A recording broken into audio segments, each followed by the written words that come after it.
Okay, are we live, everybody? Looks like it.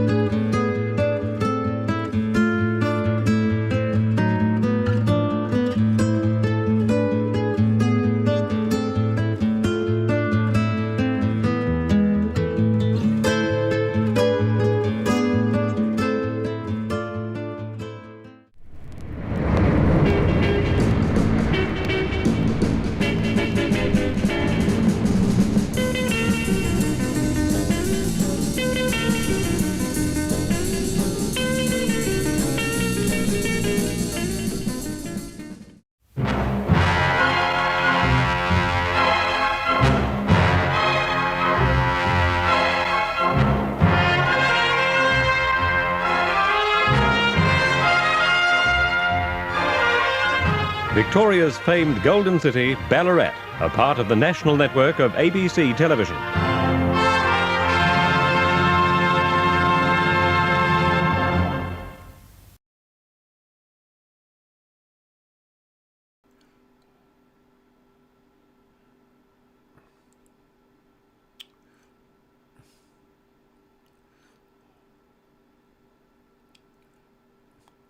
Okay, right.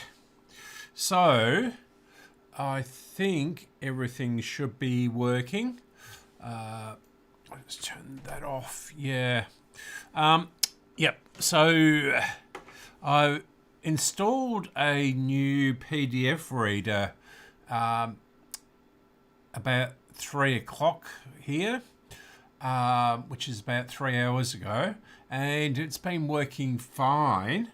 And just as I went out and got my dinner and all that sort of thing, then I came back in and the mouse wasn't working, and that was 5 to 6. So yeah, I tried a different mouse and I tried plugging one in, but it didn't want to play ball, and now it's working perfectly all right.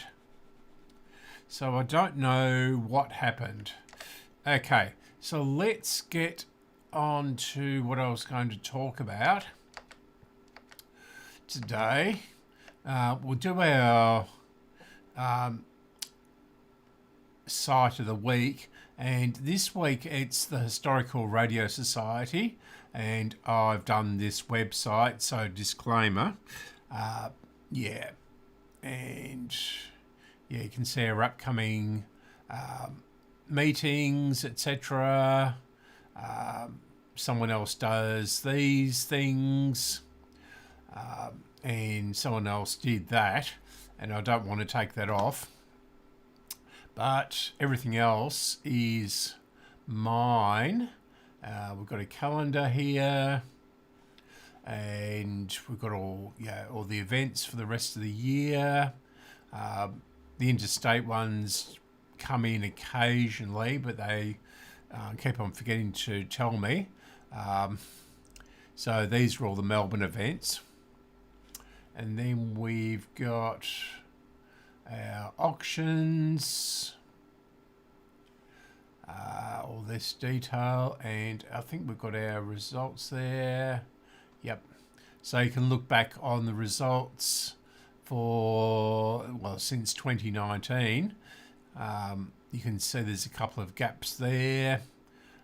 Then we've got all these ones. Need to tidy that up because someone else was doing it when I was sick. We've got our magazine if you decide to join. So this is that. And there's a couple of sample issues there. Old ones.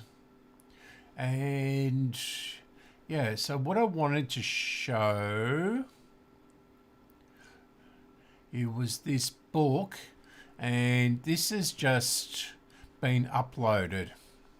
And where is it? Here. So yeah, so it's a really good book. There's a couple of things in it which are questionable or They do work. Apparently, I haven't really read through this, but yeah, it's got all the so image frequency or ghosting. So you've got your tune frequency, so you tune into 600 kilohertz. You've got your IF frequency of 455, that comes to 1055, and then there's a ghost, another 455 up.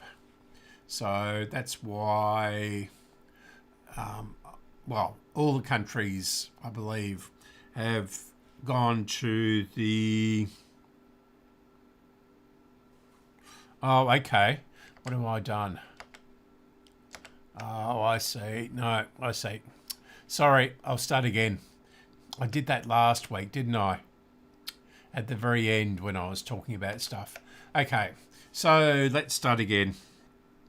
I'm slightly frazzled because of the mouse issue, and hopefully it's going to keep going. So, yeah. So we've got, well, you can have a look at this. So this is the front page. I've done it all. Ah, there we go. Yeah, I can see. Yeah, so that's what someone else did when I was sick. And yeah, someone else does this part here. And he keeps on deleting my dividing line. So yeah, so we've just uploaded this. It's a really good book. It's free for anyone to download. Oh shit, we've got our auction results here, which show the decline in the prices. If you look back here, this is when I did the website back here. And yeah, so this one, I think, yeah, so you got all the prices here, and they were quite a bit higher than they are now.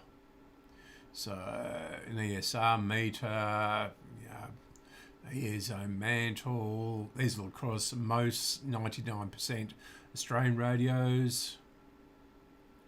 Actually, that was, they're actually quite low, those prices. I've forgotten that. Yeah, it was just before the lockdowns. So I suspect, yeah. So Store Baby, green case, $420. So the green cases go for a lot more. Dictograph, Telecom, yeah. Coffin Radio, Trio communications receiver, $90, yeah. So if we go back, let's kill this off. And where are we? Yeah, so yeah, this is Graham's book. It was previously available for sale through our website, but he's rewritten it because he's retired, and he's doing, yep, there we go. Just monitoring this on my phone, so there's a bit of a delay. Yeah, so he's rewritten it because he's retired, and yeah, so it's quite substantial. It's 200 odd pages, so it goes through everything. I'll expand that up. So the super het, and which is the more common one from the 1930s onwards. Then shortwave, bit of a section there, AM tuned or TRF, and then he's got all these valve location guide, how to make a dummy antenna, resistors and capacitors, safety capacitors, copper wire tables, all about coils, Ohm's law puzzles. AM receiver alignment, instructions, etc. This is mainly for, well, it is for valve receivers, but a lot of this, the super het stuff will be relevant to transistor radios. Okay, so let's get into it this week. So that's the HRSA.org.au. Okay, so going back to this radio, and yeah, it's gone back to the Adobe one. I don't know. So I've completed all the capacitors, so I can fill this in. Don't want type, I want this. Where is that? Is that it? No. So we can do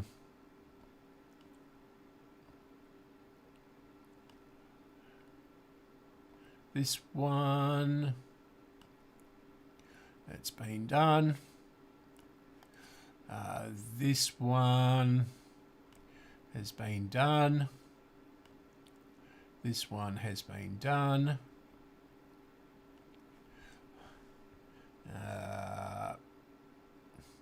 This one has been done. And this one has been done. And this one has been done. And this one has been done too. So, and this one. I think I've done all the capacitors. I went down, well, I was down the shops this morning, and in fact this one's been done as well. So we've got 3 electrolytics, yeah. So I went, was down the shops this morning, and I popped into J-Car, and they don't have normal, in inverted commas, capacitors of this, yeah, 0.02 at low voltages. They've only got the disc capacitors. So I've had to put the disc capacitors in, and it is much louder than it was. So yeah, and we've replaced this transistor here. Why did that put 2 up?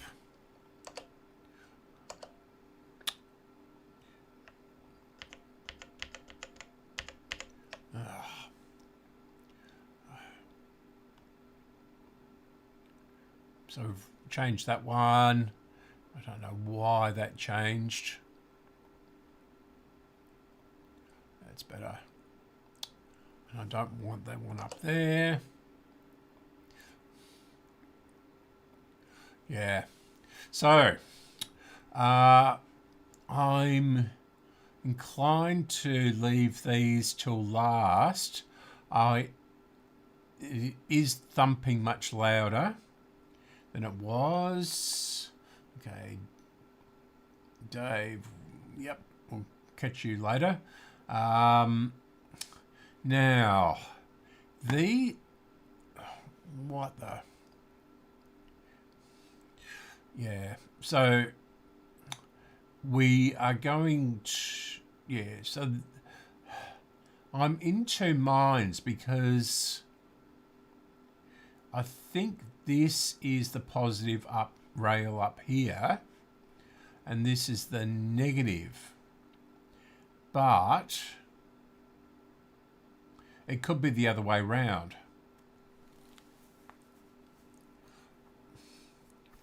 Now, this is the negative of the capacitor, which goes up there. So then it goes through this Schottky diode here, and I think that's the volume control.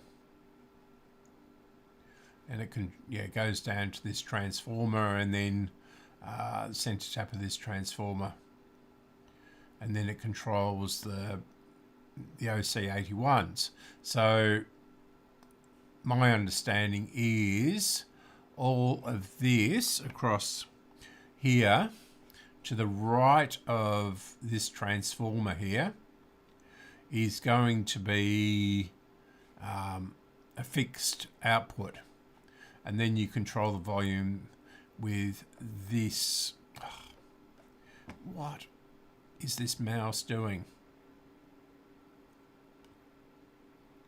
And I don't want that there, do I?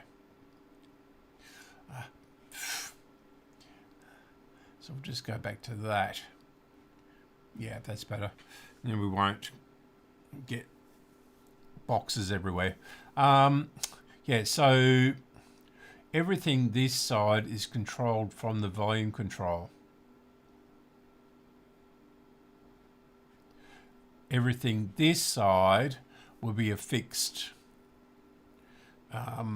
output. But I can hear a thump through the speaker when I turn it off and on, but I cannot hear anything else. So, and I've only got, what was AF 126s, I think, for the 81. I did have something up on that. I think this is the new PDF thing I've done, or I've downloaded. You can do everything but draw on it by the looks of it. So I'll close that before it causes any more problems. Settings. Toolbox again. Okay. Yeah. What was it? Was it one?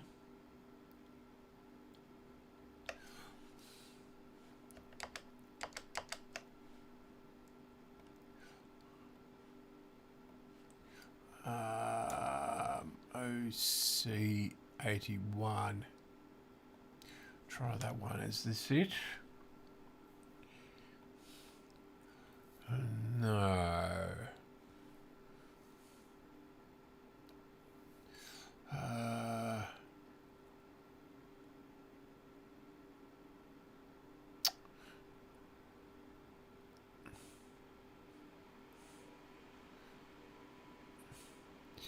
Yeah. Is it that one?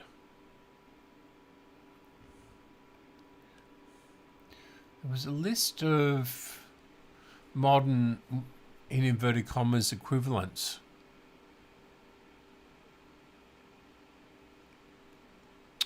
Anyway, we'll have a... Yeah. So an AC 128. So an AC, and I think I might have a couple of those. So let's go across to the workbench.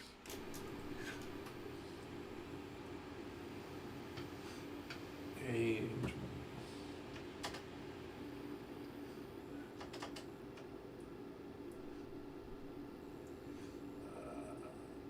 yeah, okay.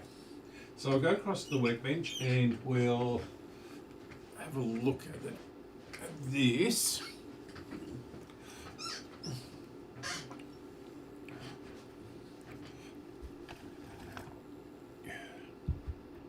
It's so annoying when you install something and then all these other things happen to the computer.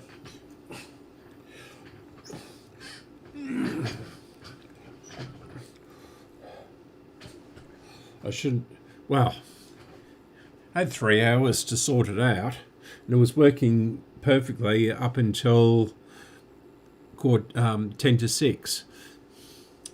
Anyway, yeah. So, this is it. And I'll bring it down.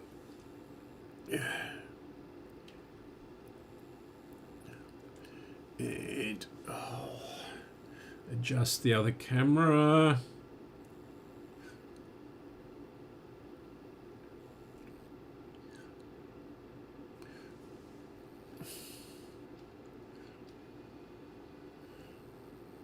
Right.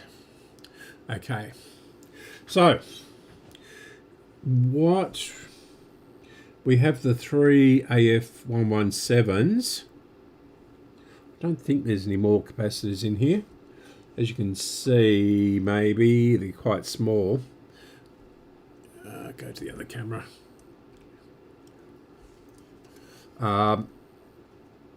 Yeah, these are the little tiny replacements. These were what I replaced this afternoon, and they're all incredibly overvalue. So this is a 0.4 and it measured 0.4, and it measured almost 1 microfarad. This one just completely fell apart. And it's sort of, I think it's one of these black ones. Yeah, because I've got all the bits everywhere.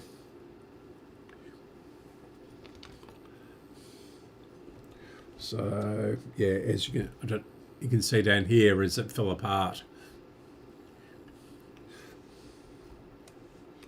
Right. So we should be getting more than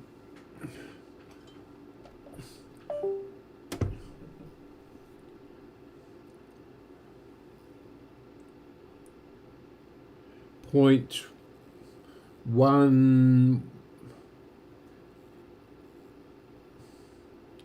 yeah, 0.12 watts we're drawing, and it should be up around about 400 or something, shouldn't it?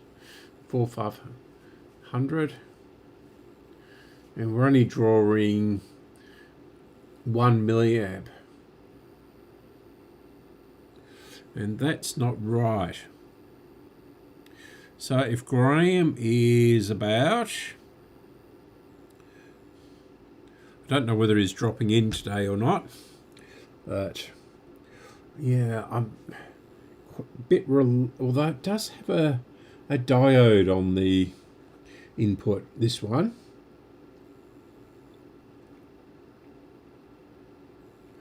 Yeah, might as well risk it. So if we change the polarity around, what do we get?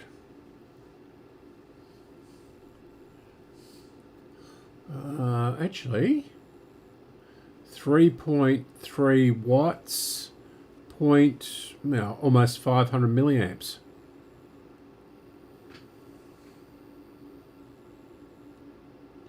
Still no sound.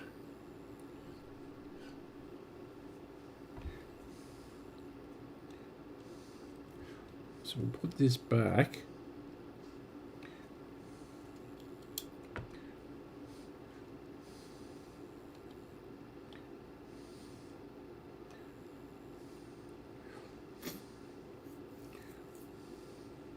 And we'll test our diode,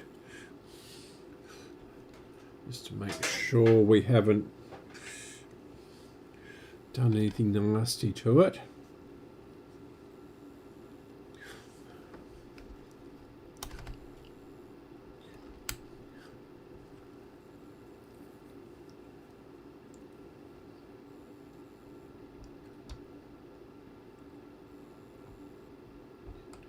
can get to it from there.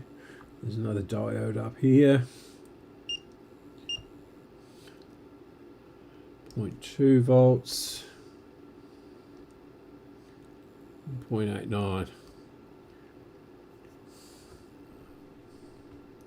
The power on. 2.9 and 0.9. It's cold. Everything's cold.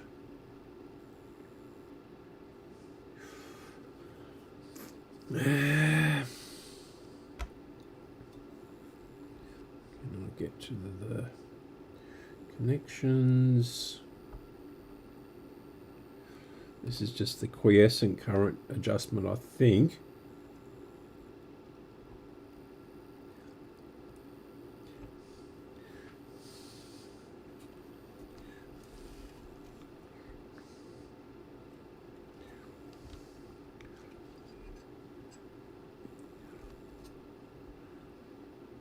I don't short anything out.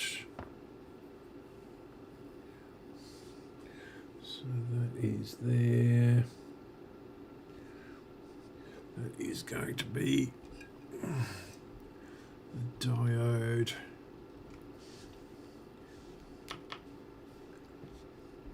Ah, that's interesting. I don't know what I see. Yep.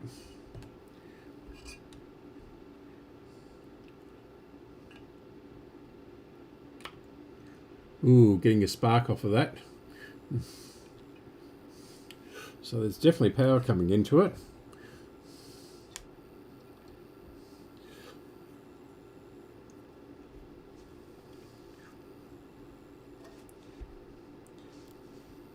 This is hooked on here somehow or another.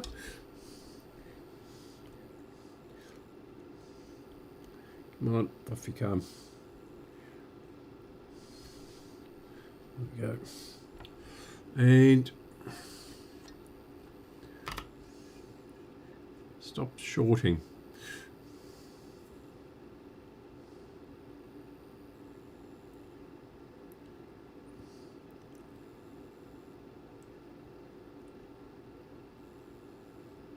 Is that one, that one? Must be.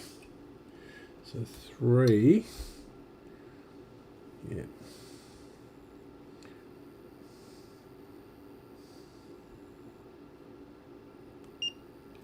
And minus 2, yeah, 2.48.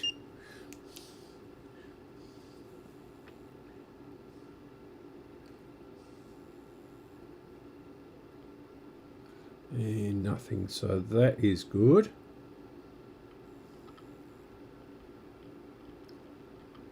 And that is making a noise.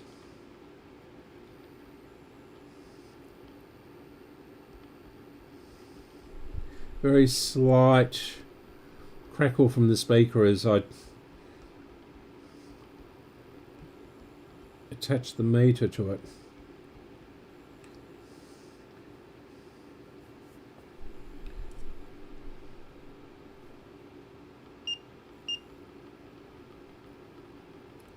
Yep.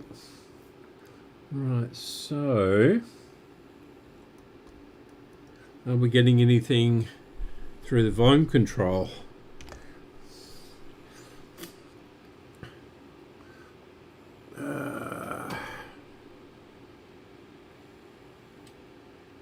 That's that. AM modulation, 400 modulation on.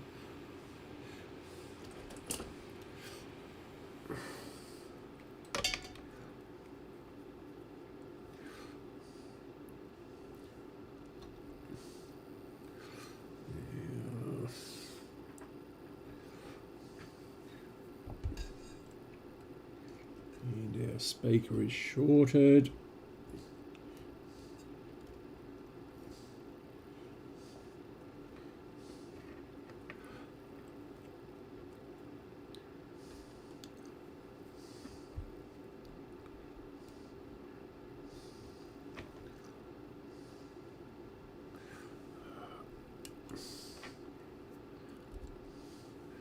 better.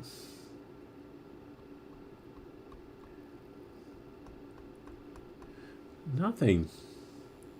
This is so frustrating.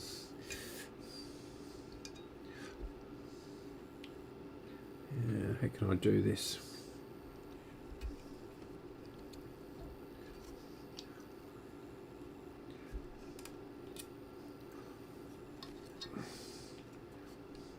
I mean, it's got to be one of the transistors, but don't understand why we're getting noises from it. Let's lay this down.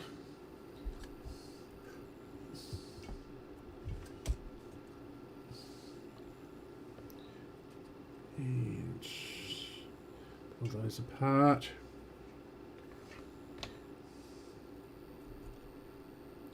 I haven't changed this capacitor down here.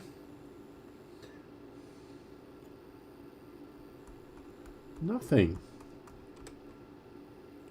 Oh, I see why.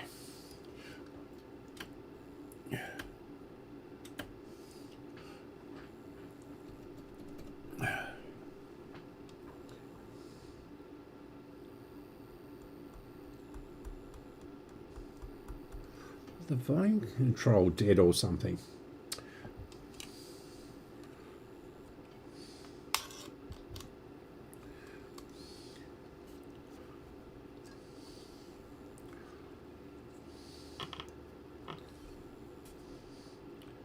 I don't know whether you can hear that clicking.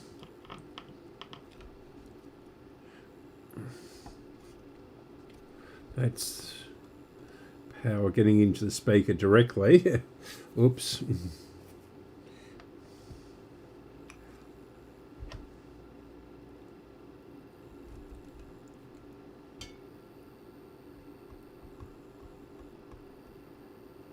Modulation's on. I should be getting something.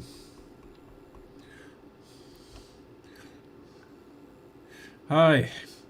I've changed the capacitors, Graham, but we're still not getting anything. So I've got the signal generator on, and it's at full pelt, 120 decibels. And into the volume control, and there's nothing. So it's definitely a transistor or something. It may be in the output stage. Now,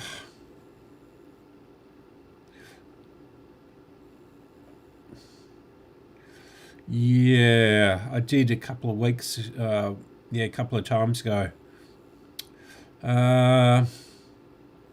Yeah, the shield legs have been cut. So, and I'm not worried about the 117s at this stage. I'm worried about getting some sound out of it other than clicking noises when you short things across. Just have...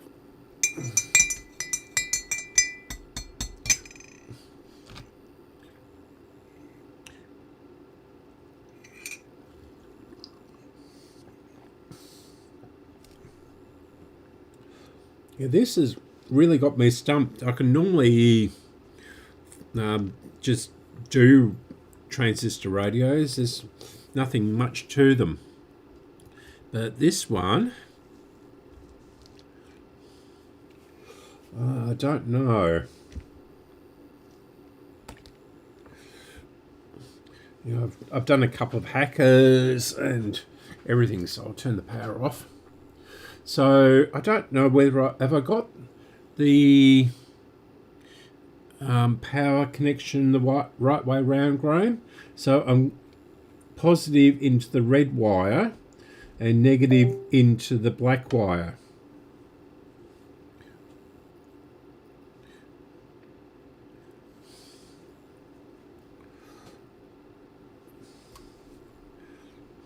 I heard that long wave. Well, I've been busy all weekend. I've had friends up, so we went out for dinner and all that sort of thing last night and all that sort of thing. So I'm yet to watch any of the turn off videos for the long wave. Yeah, but I also see they're going to turn off Radio 4, which will be sad, because I sometimes listen to that here through the internet.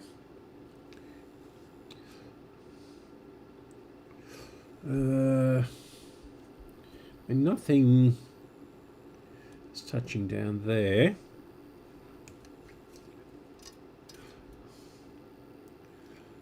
This transistor has been changed. Yeah. But that should... Does that go across to... So the green wire goes. Where's the green wire go? In underneath here. Underneath that shield. So that can there.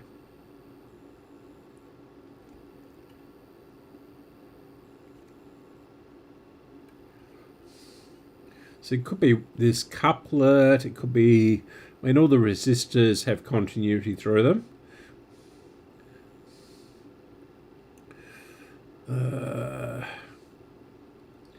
This diode is definitely doing what it's supposed to be doing.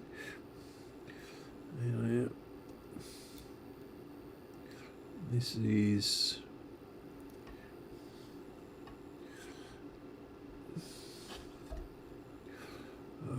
the OC81s.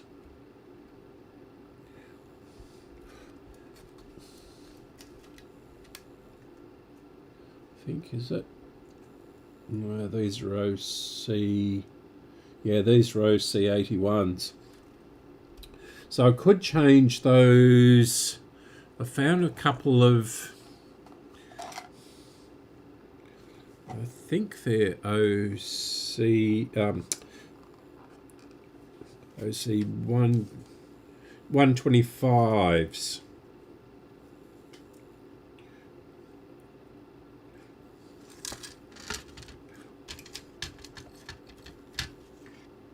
What's that one? So 2 in.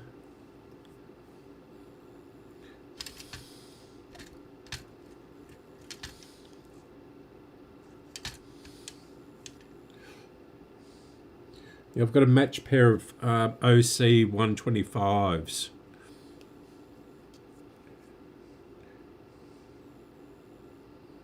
Two in 410s.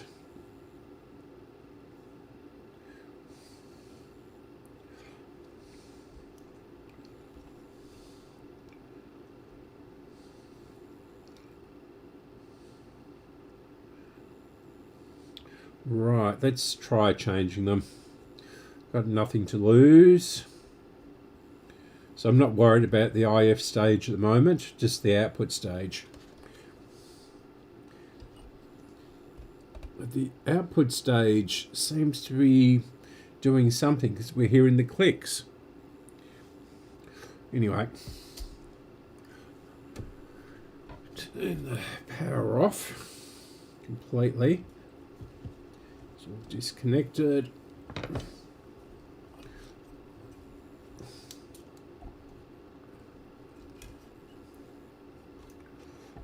Right, so they are down here.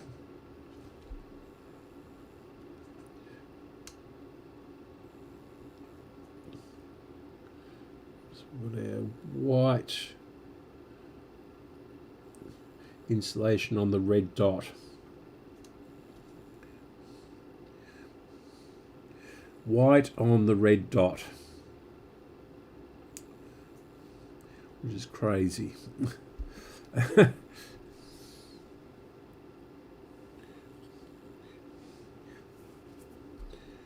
Right, so the 1, 2, 3 in.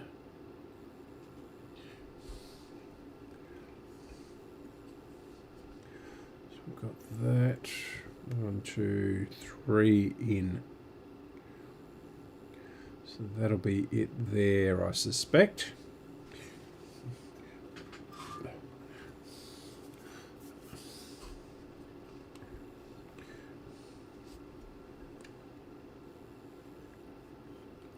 Yeah. 1, 2, 3.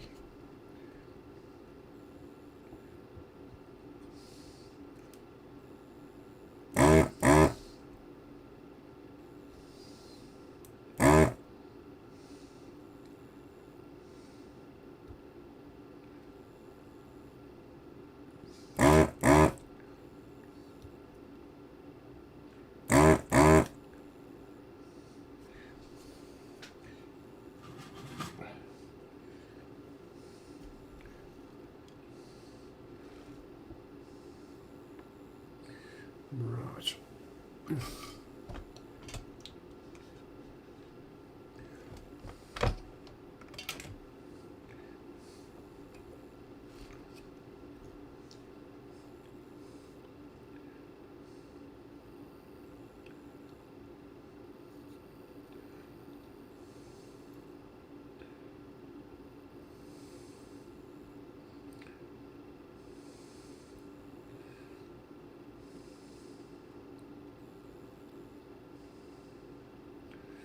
Yeah.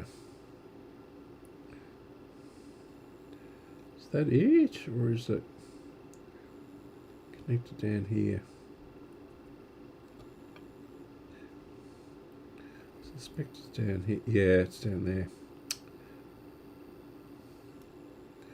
Yeah, that's those two. Just desoldered the wrong pair.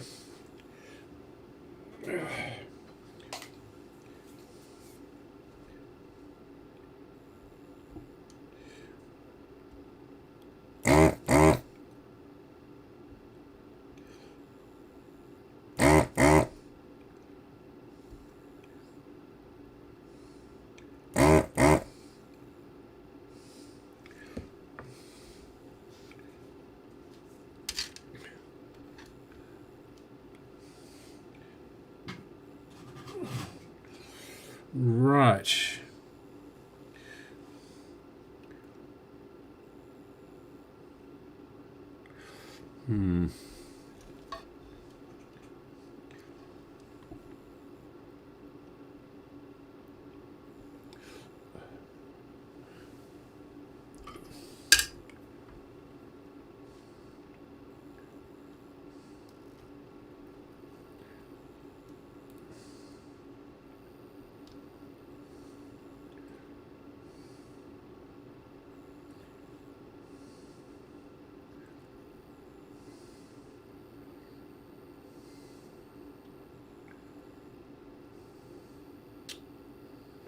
Come on.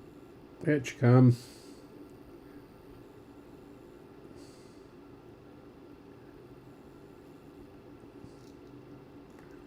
One out.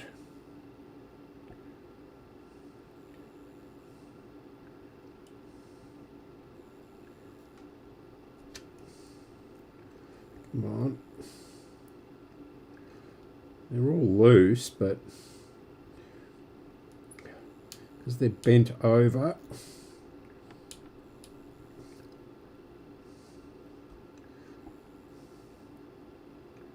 Come on.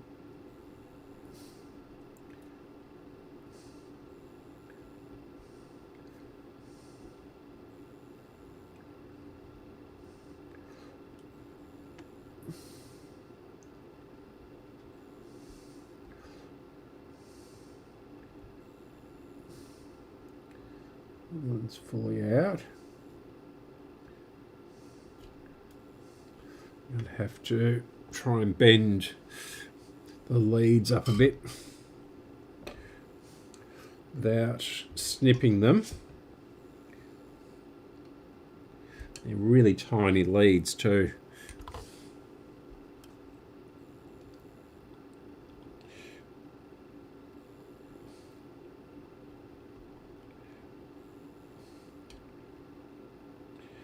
It's going to bring the trace up, isn't it?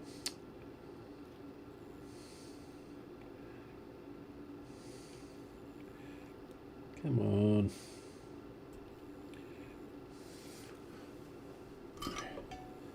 You have to be really ambidextrous for this.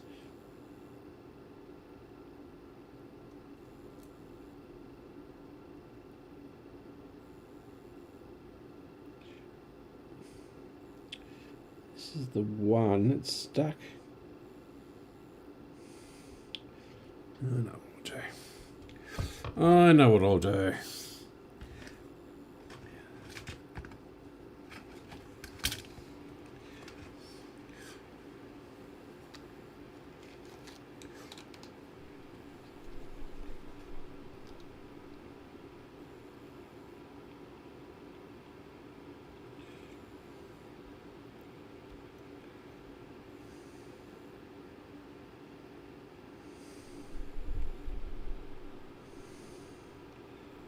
Even that's not working.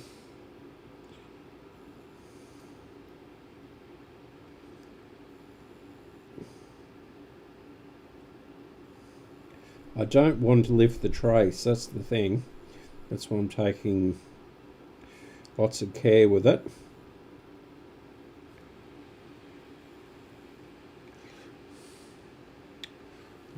Yeah, I might have to put some flux on that. There's no solder on it to speak of. That's what I meant to get today too.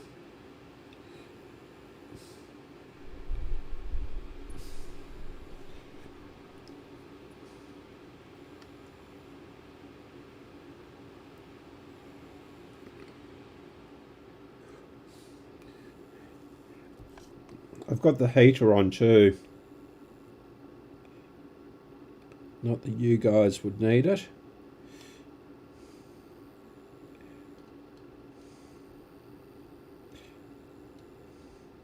I do have a pot of flux here. Put that there. Yeah, this is proving troublesome, this transistor.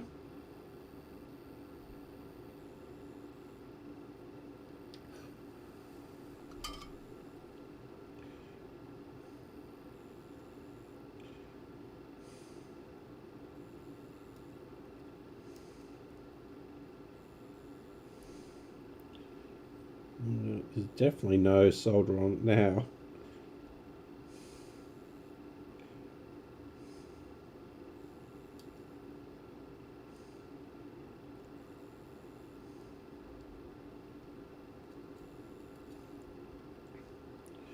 Right, that doesn't come out. Let's see what I'll do. Right, they're all loose.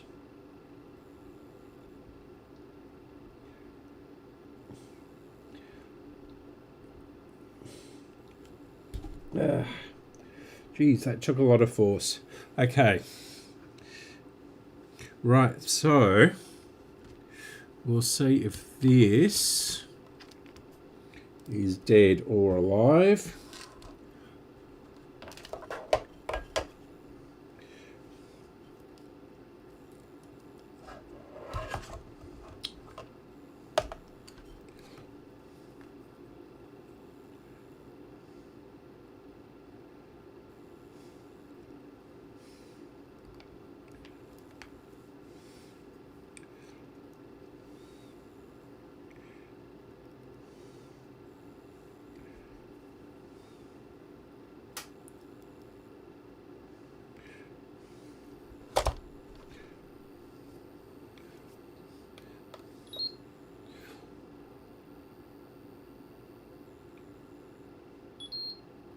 So, yeah, it's a PMP germanium HFE of 221. So it's pretty good HFE.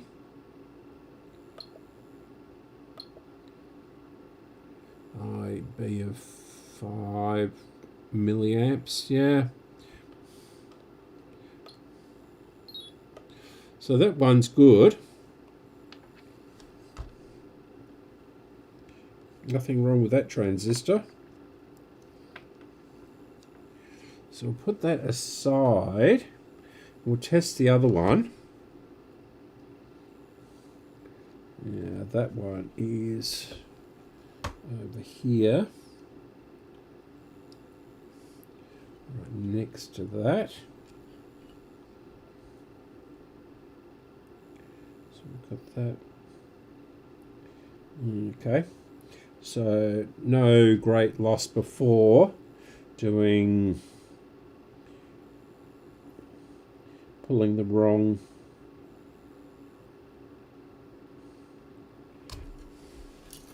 ones. And I'd better mark which was the red, hadn't I?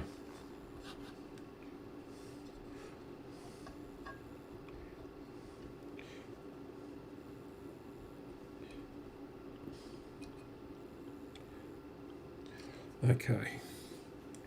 Yeah, where's my pen? So that's the dot.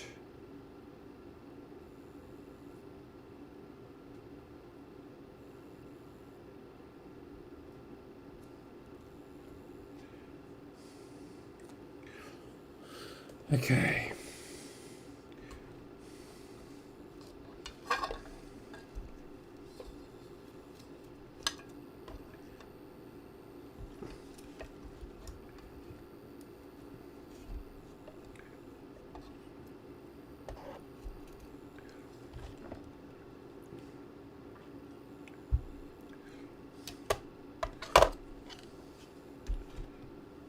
Make a bit more space. Right. Okay.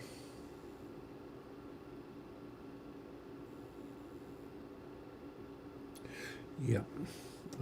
Where's my flux?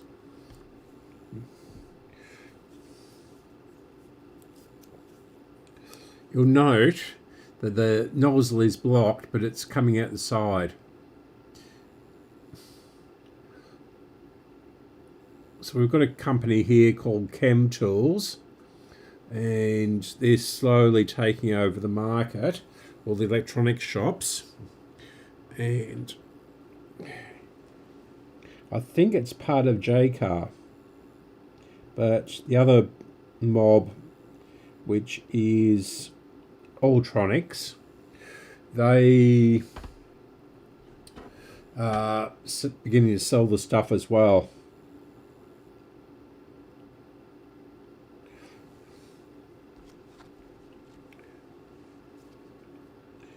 So we'll do.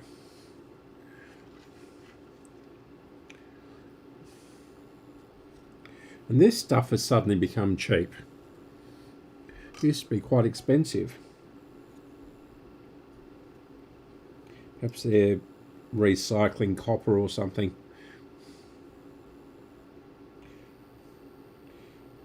Where's the clear bit?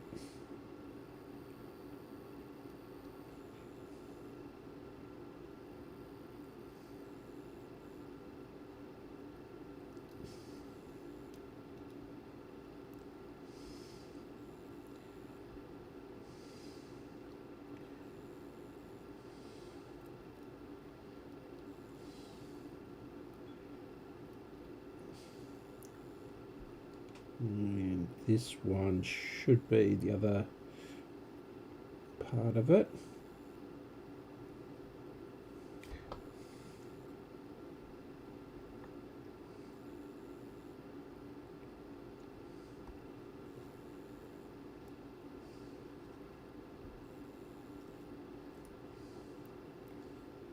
Yeah. Okay. Well, that one cleared up quite nicely. Let's see if it comes out quite nicely.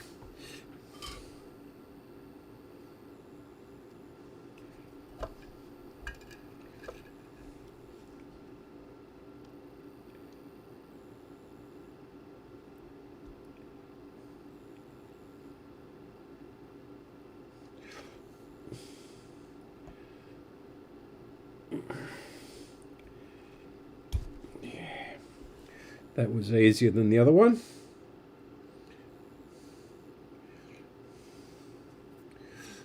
Okay.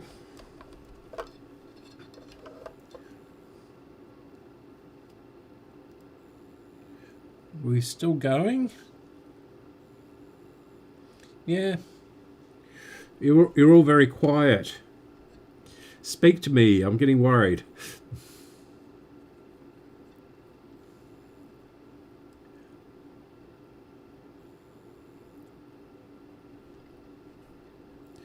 Where is that?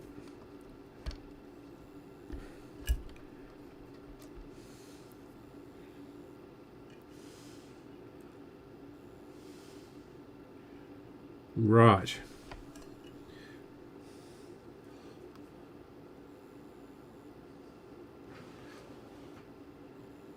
Yeah. Okay. So let's do this.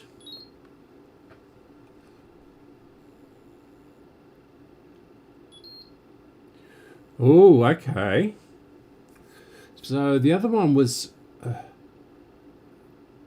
220 or something, wasn't it? The HFE. This one's 137. So they totally out of balance.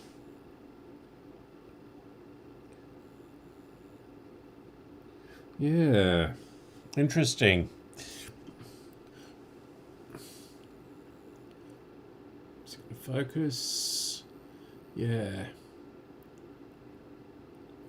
And the other one.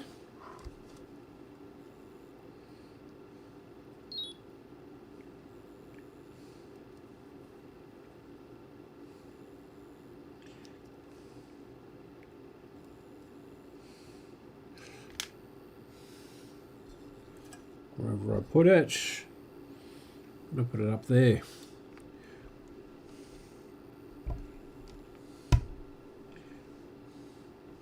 Where did I put it?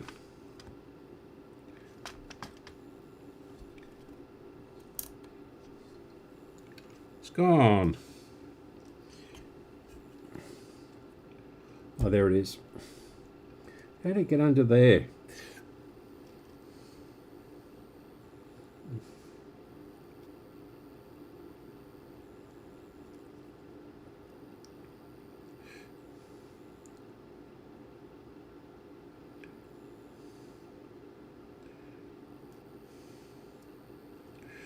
Come on, get it on there. It's better.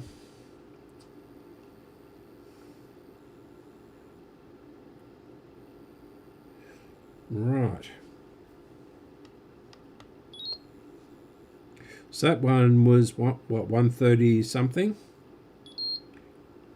And this one is now reading 193. We heated it up before, so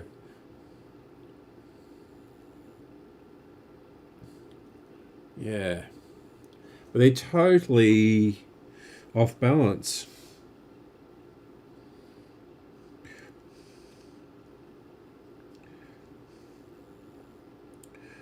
So I can put 126s in apparently.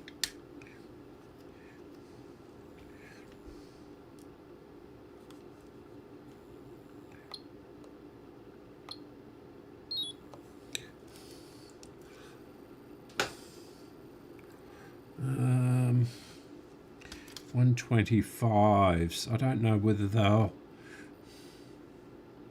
I mean, the BIOS will be a little bit different. And these are a pair. If I can get them out of the masking tape.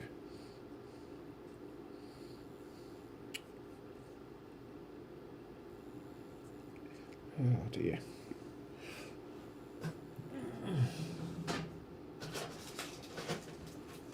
Where am I? Glasses. And the scissors.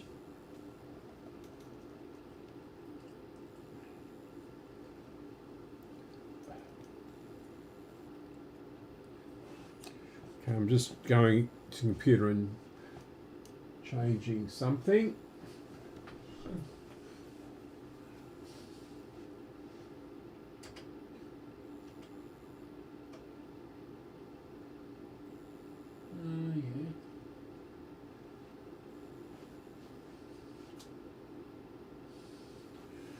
Okay.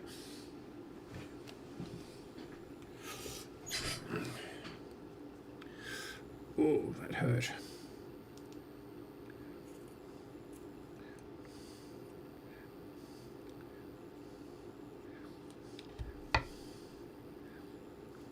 Can we get this masking tape?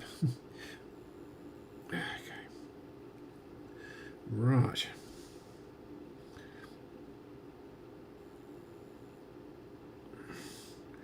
Let's one of them out. If I remember correctly, when I bought these, Pete said they were balanced.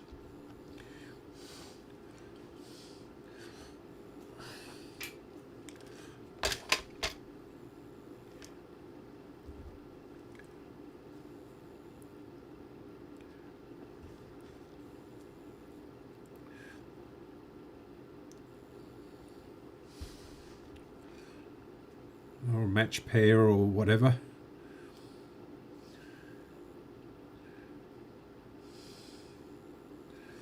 Okay.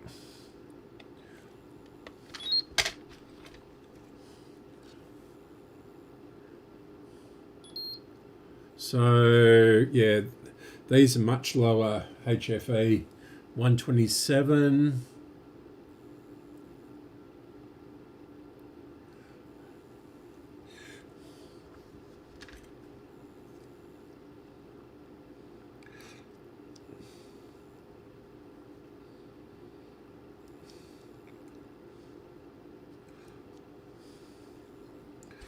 And we'll try and do this one in the masking tape.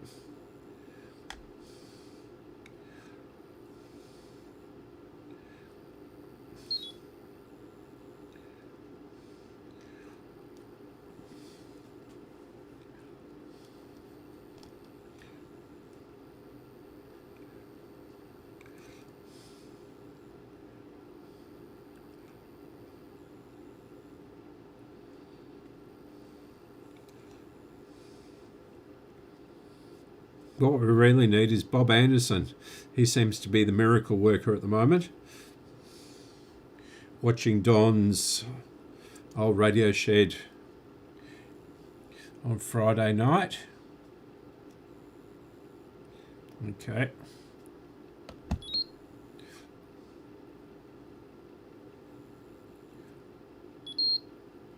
$137. So they're much closer together, although they're not matched perfectly, and they're quite low. The 180s should, or the 80s should put out a bit more than that, I think. Should be up around the 200 mark. I'll just have a look in here.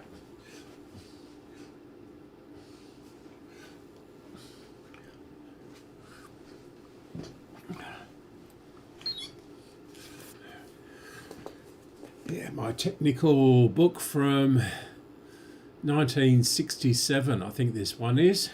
I've got an older one as well, but it doesn't have the picture tubes or the transistors in it. It just has valves. Not all the transistors are in here. Germanium, silicon diodes, transistors. 2 ends.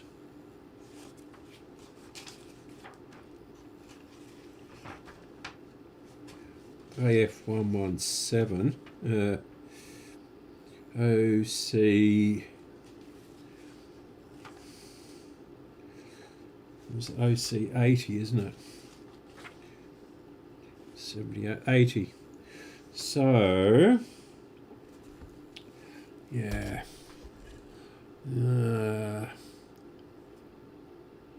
Average IC should be 300. Yeah, 300.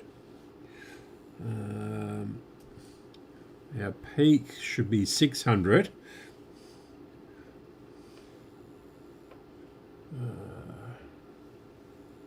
I think these are measured differently. 10, 20.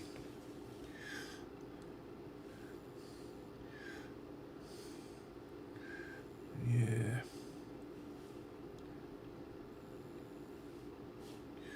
Oh, we can try them, I guess. No harm in trying. Although I think the output is going to be quite low. Yes, this is all the addresses for Philips back in the 60s. Hendon was a big factory in Adelaide. A lot of all the transistor radios, a lot of the TVs, and all sorts of things were made there. They had a plant in Melbourne, although it's not listed here, down in Clayton, but that did two-way radios. So let's have a go at putting these in and see if we can get any noise out of it. But I'll leave that one for the moment. We've got this, the 125 red dot.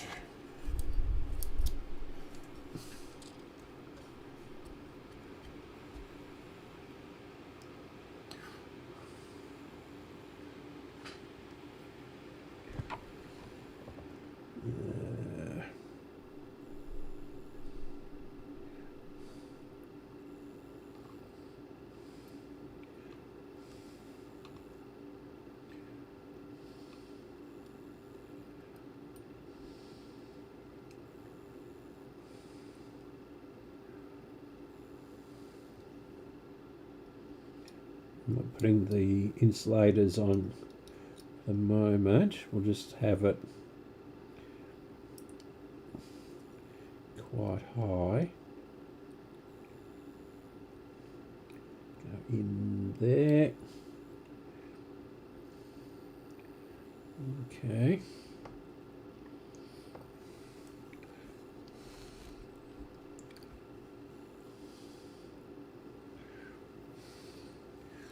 Bit of solder on those legs.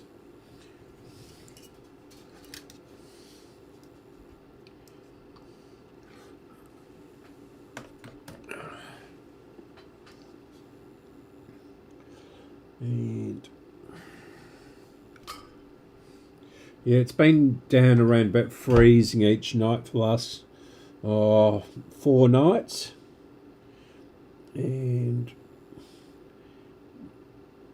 it's been absolutely beautiful. Clear skies all the time. That's interesting. Why won't you? Is that sticking to that?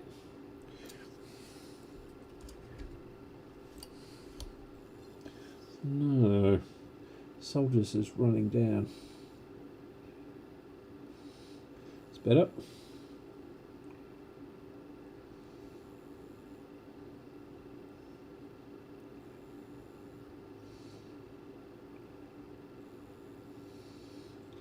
Okay.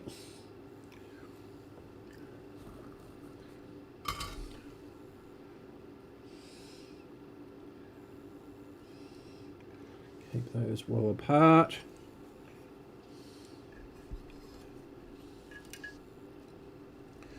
And where's our other one?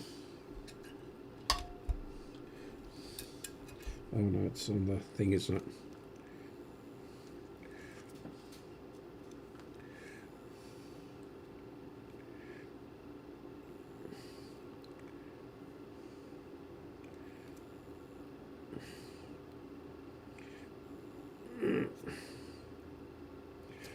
There we go.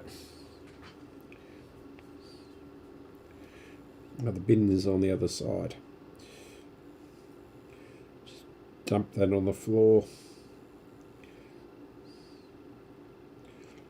Okay.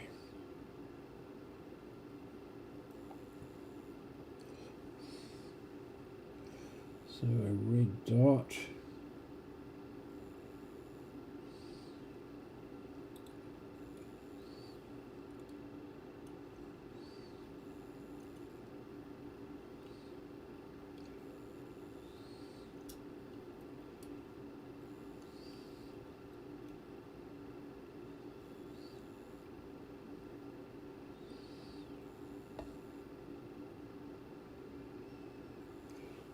Okay.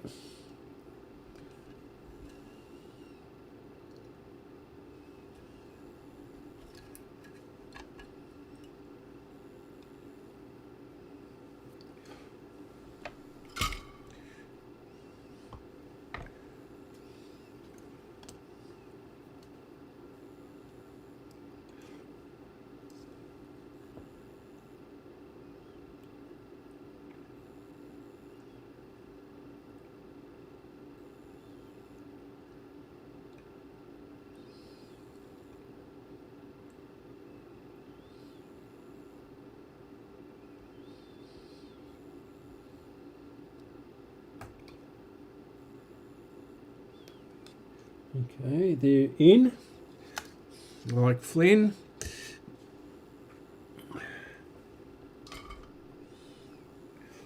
Right over there. Don't think this is going to do very much, but it might, given how unbalanced the other ones were.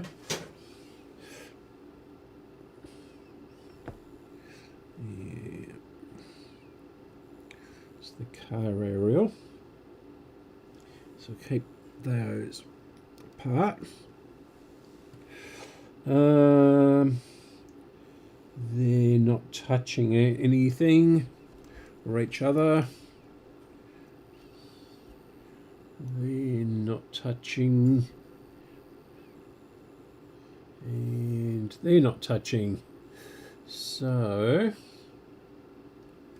think we're good to go. Might just separate these two a little bit.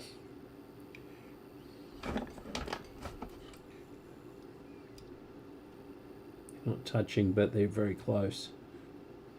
It's better. Can't have boys and girls touching each other, can we? Okay.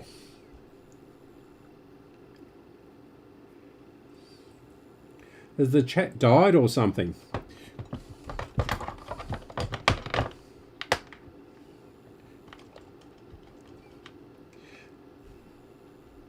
Right.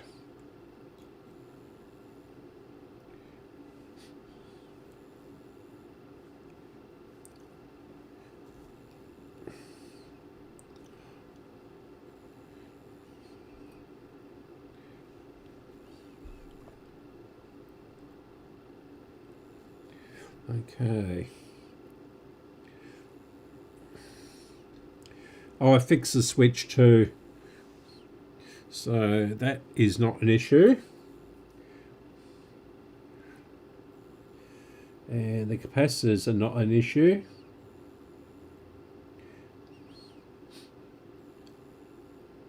We changed the pre-driver there.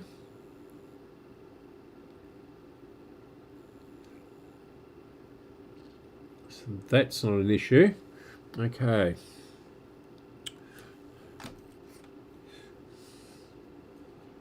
All the capacitors are good. All the resistors check out. That made a loud clicking noise. No. Still only drawing 100 milliwatts.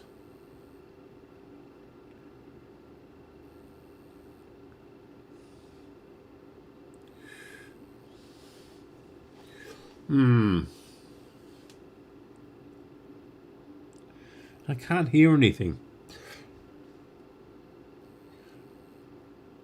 It should.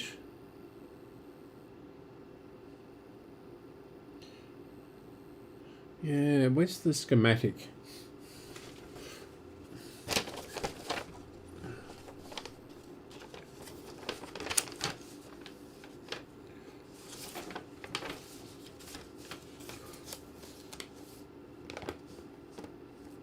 I'm just wondering if we've got an open output transformer or something.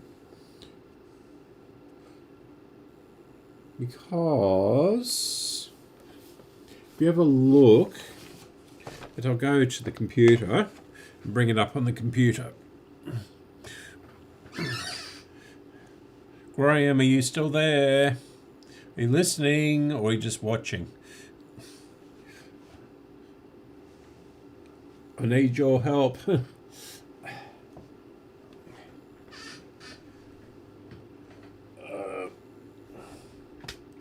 Okay, going into the computer.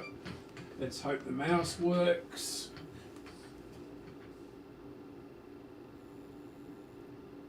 What? That is really weird. I haven't touched the computer and there's all sorts of silly things on there. Aha, yeah, just a sec. Turn this microphone on and the other two off. Why is that showing that? Are you getting my desk and all that sort of stuff? Or is this just years behind? Yeah, that's weird. The stream, YouTube is showing the stream about half an hour ago. And I haven't touched it. Yes, I've tried that. But I'll just show you the schematic. If I can. So we'll just go over to the screen capture. And yeah, so this is what I've changed so far. Ignore this one. I've changed all the caps. I've changed this OC81, although it is now an OC80, and that is not as higher output. So yeah, the speaker doesn't come off of the... So it comes out of that and also comes out of this line here. So, Graham, is the red power battery connector positive or is it negative? Should be positive.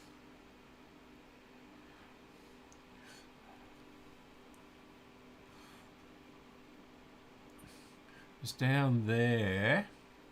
That's positive and goes down there, and that's negative, and it goes up to this diode here. Is that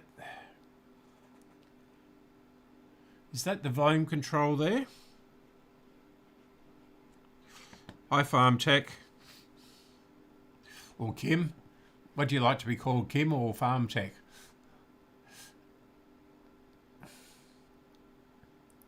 Both the diodes are working, or they're measuring something.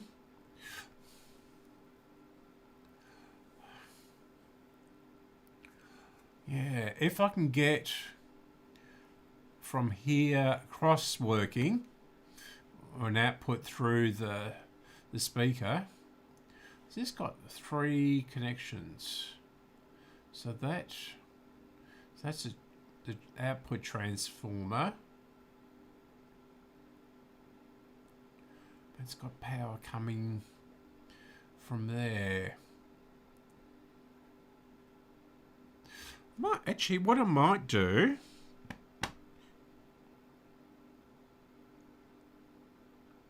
Oh, did you? Okay. Let's have a look at the email.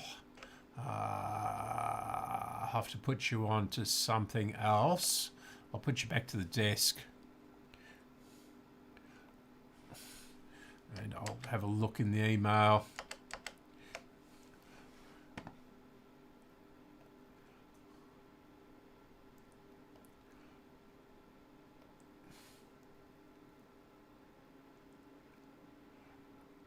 Yes.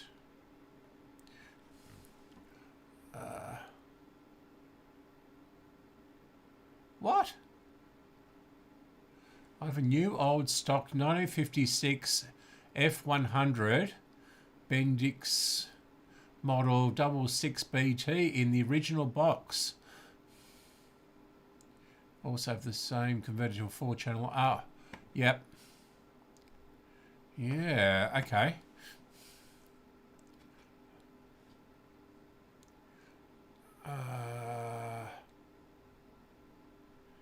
No, I didn't get that email. It's in the other account. Might be in... Come on, wakey. There we go.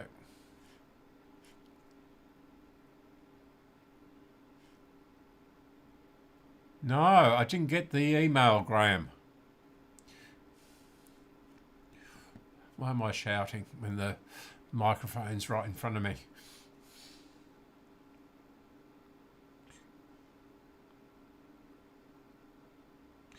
Oh, okay. Yeah. Oh, okay.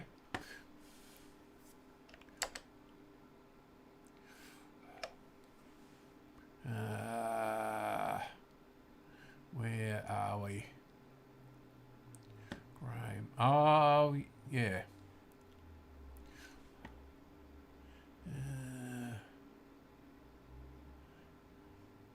It's not showing the attachment.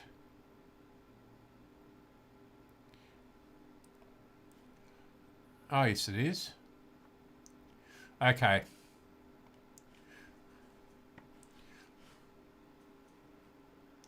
So, right.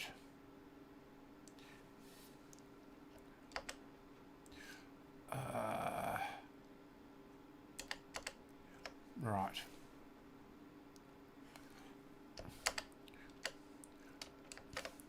Right.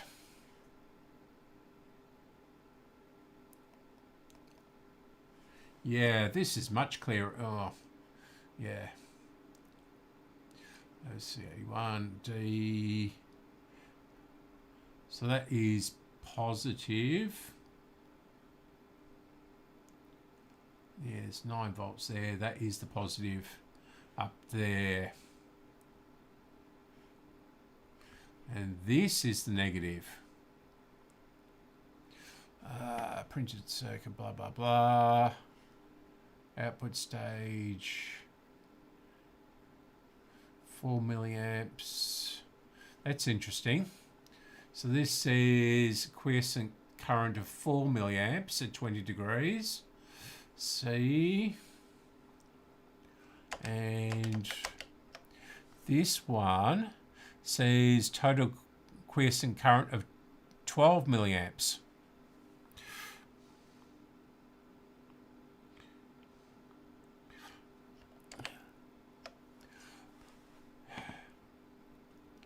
Yeah, that output stage, output transistors, match pair, circuit diagram, indicating capacities, alignment, RF,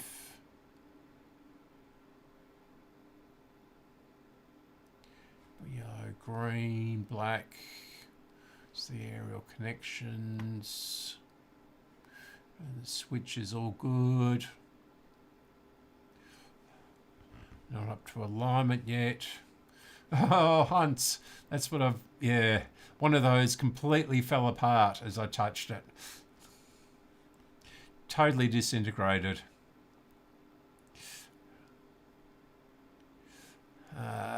Where are we?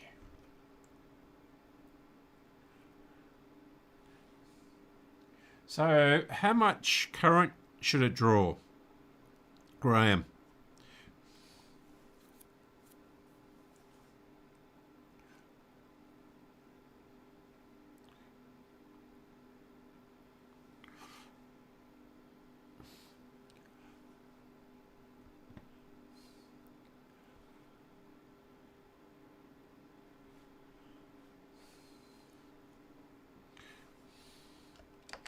Yeah. So, let's let it count.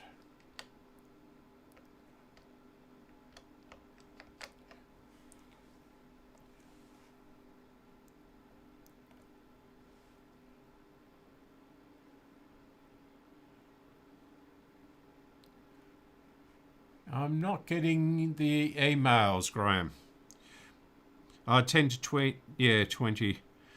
So it's drawing about, can't remember how much it's drawing. I'll go and have a look in a moment. Hasn't come through.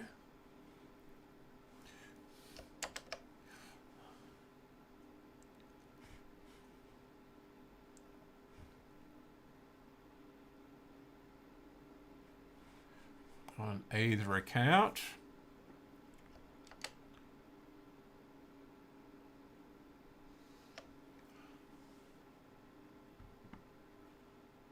I can't see it, Graham.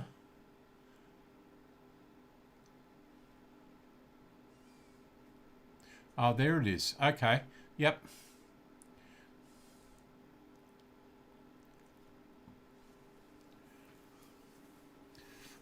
This might be better.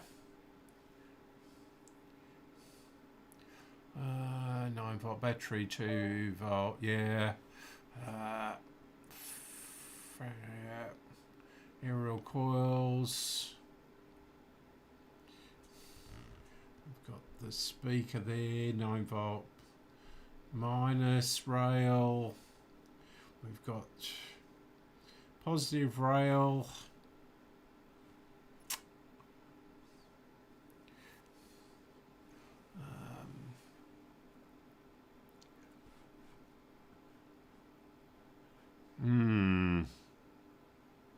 Yep, I've got it now. So,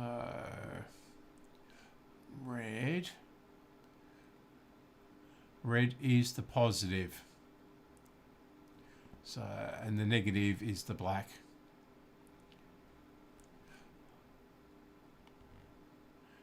Connect. Yeah.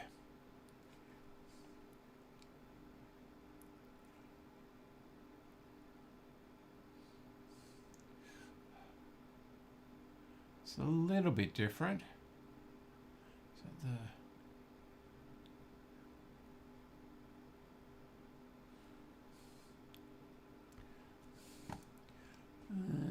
yeah. Okay. So, yeah, we don't have that on the newer ones. That would have been useful.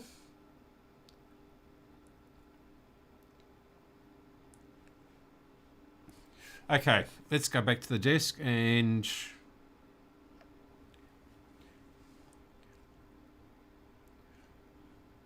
oh, okay. Yep, I get it. Yeah, different switching and all that sort of stuff. Yeah, that's more like the, yeah. Modifications, late receivers, bias adjustment.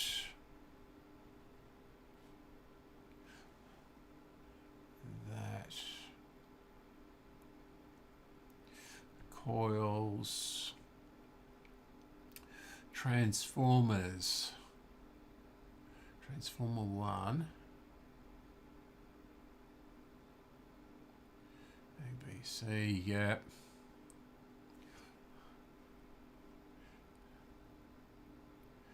That one, yeah. It's still using C44s and 45s, although they have gone to the 81 and the 81D in the supplement.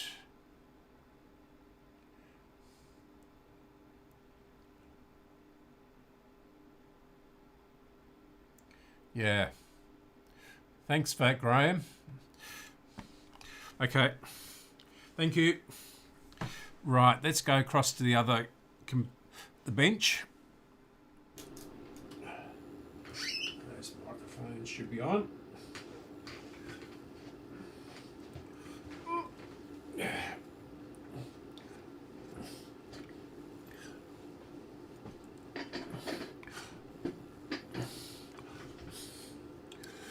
And, oh.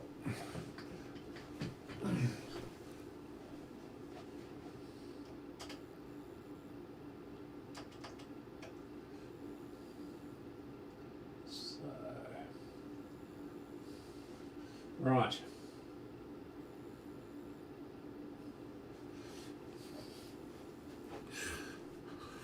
Okay, let's take this off.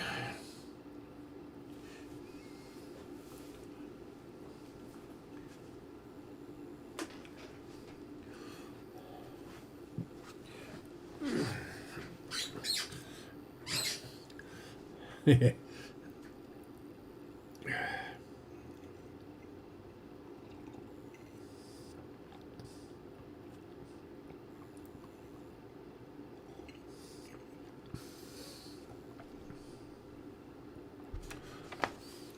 Okay,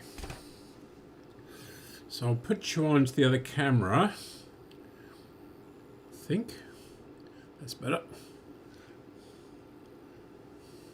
Yeah, and I'll put you onto the meter.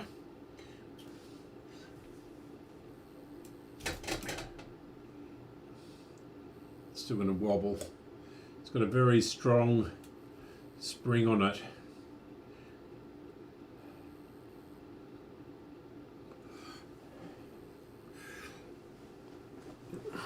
That arm. Right, so this is how much current it's drawing. So, yeah.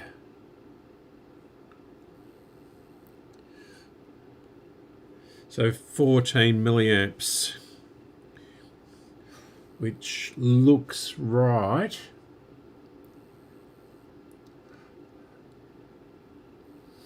Yeah, and if I go across, if I can move that across there, I don't think, can you read that? The signal generator is just hidden below the shelf.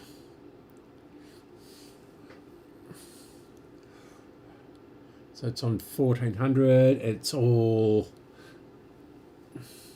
so on AM, it's on 400, modulation is on, and you can just read the 110 output.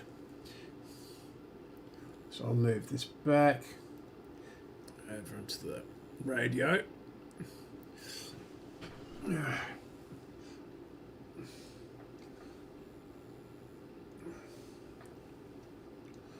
So I'm going skew with.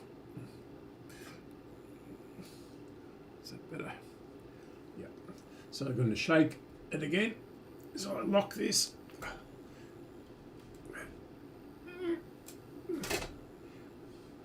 Yeah. Okay. So we've got, yeah, so that's all good. There's the lead for that. Buried that somewhere. Here it is. So we can put a negative there.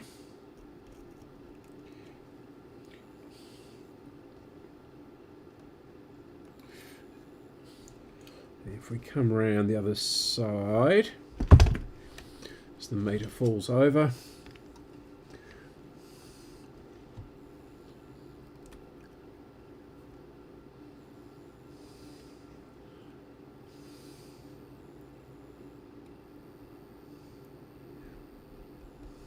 not a sausage.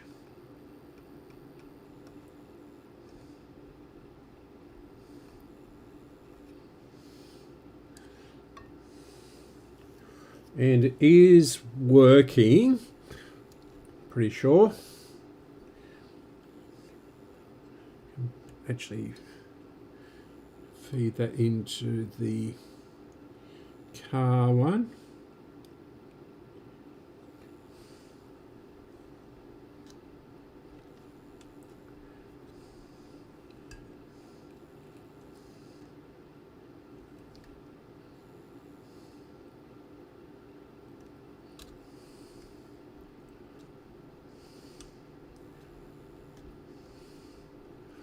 And if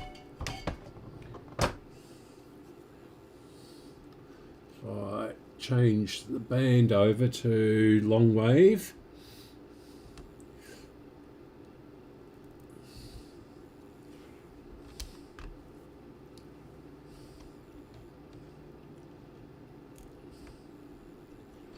we still get nothing. The volume is up.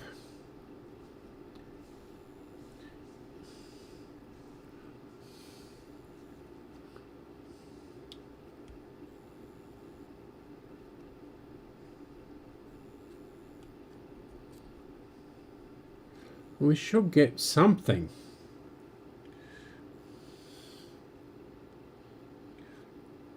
Oh yeah.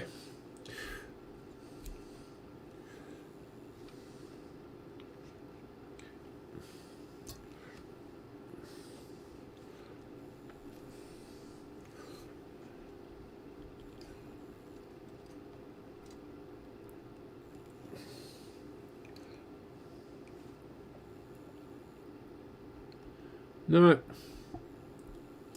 not a sausage.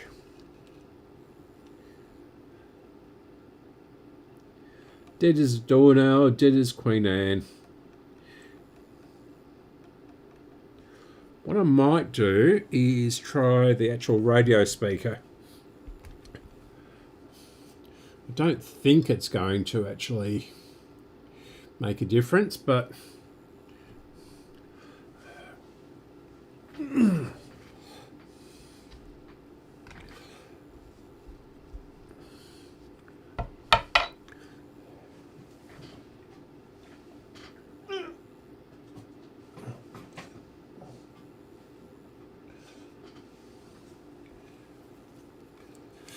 so we've got the radio speaker in here. It doesn't say. It's a roller like this one. This is a British roller speaker and this is an Australian one. This is dated the 25th of May 1960.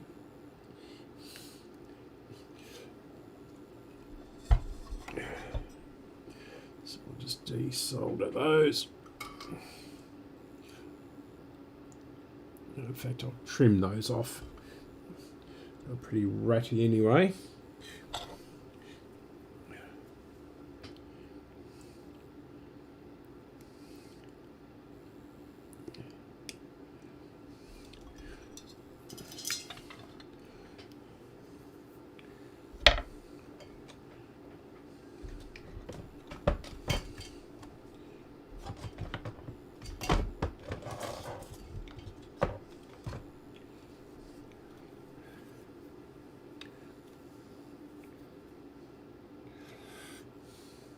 400 kilohertz tone.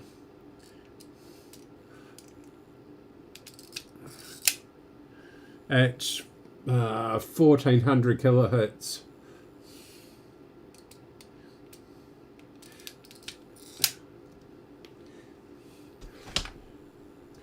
So let's get a couple of clip leads.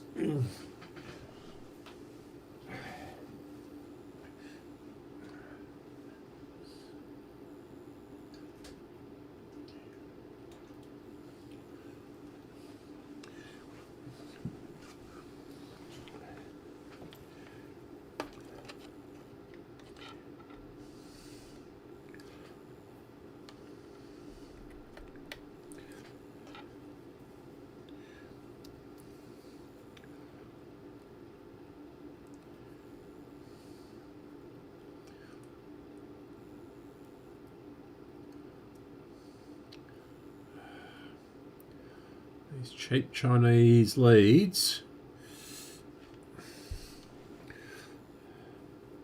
I've got some old ones from the school I was teaching at when they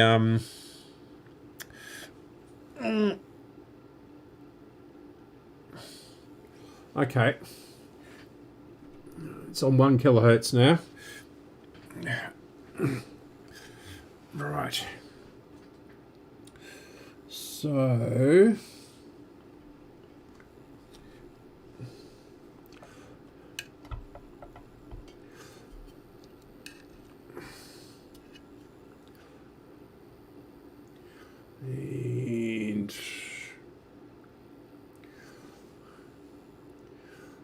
modulation's on, turn the power on. Didn't click that time. That's, yeah. And 0. That's interesting.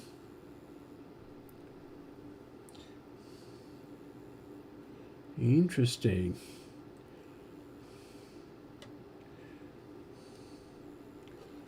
It's not drawing any current with this speaker. Can I inject?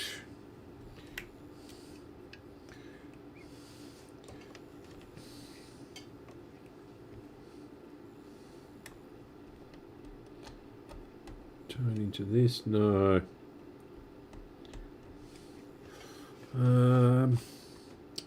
What can I inject into it? Because I've got my little injector's not working.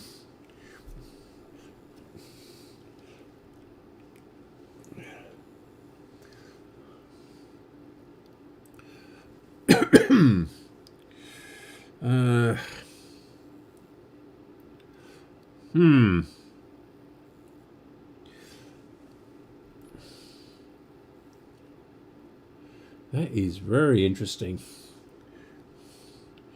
Why isn't it drawing any current on this speaker?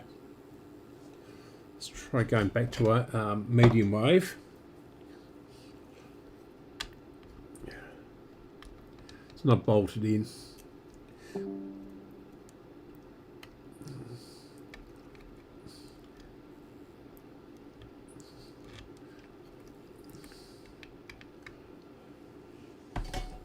Right. Okay, we've got current draw now, and I did hear the speaker going pum pum. So it goes pum pum when you turn it on. So it is doing something.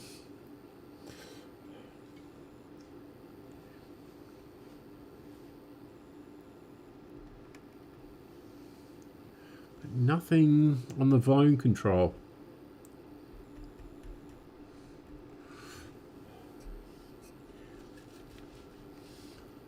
I reckon the output transformer's gone. Although that is making a noise. I don't know whether you can hear that or not.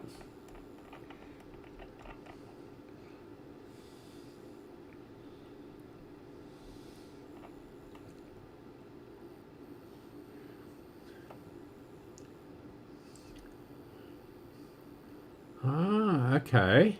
So it's suddenly come alive. It's drawing 1.22 watts at 0.144 amps.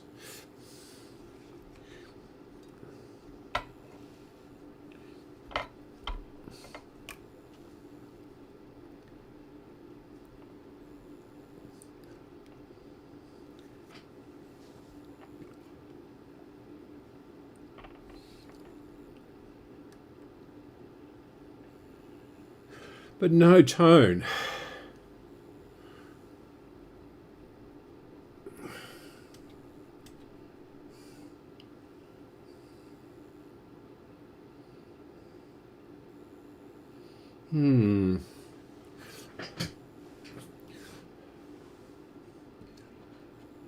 Let's go down to 600.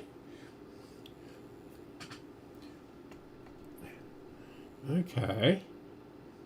Now we've suddenly dropped back to 0.41 watts and 0.049 amps. It's all over the place.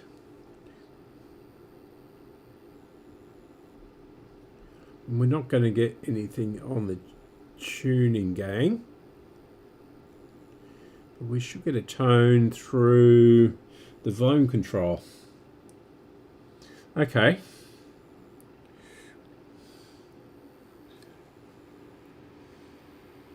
Yes, I've tried the transformers last week.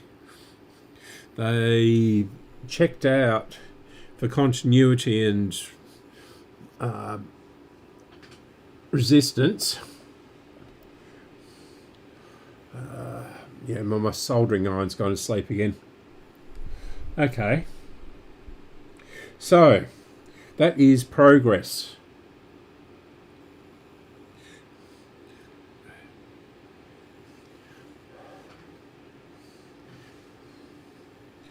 Yeah. Now it's dropped right down again, but not as low as it was before. Something woke up then. So I'll point the camera at the things. Move this out a bit, see.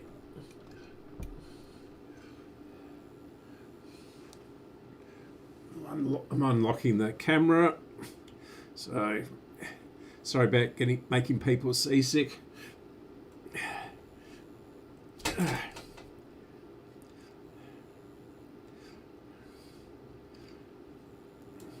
So that's the power supply. I don't know whether you can read the purple things. So it's 0.41 watts. And then down here, where are we? There.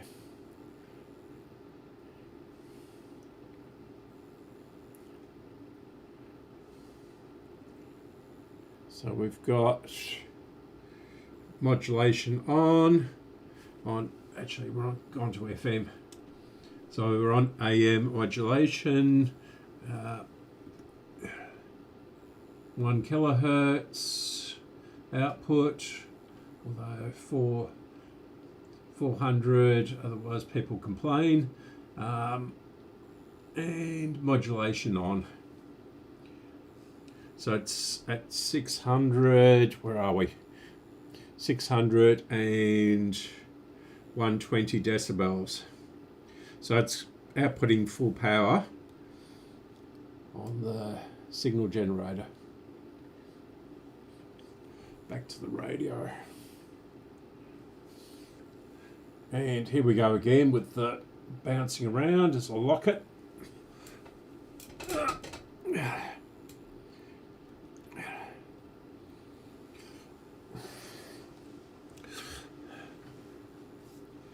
Yes.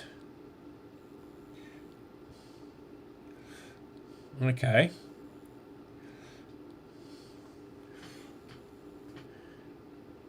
Yeah.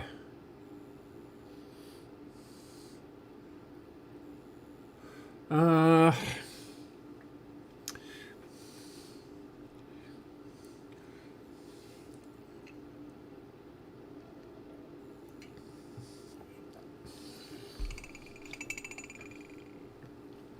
mm.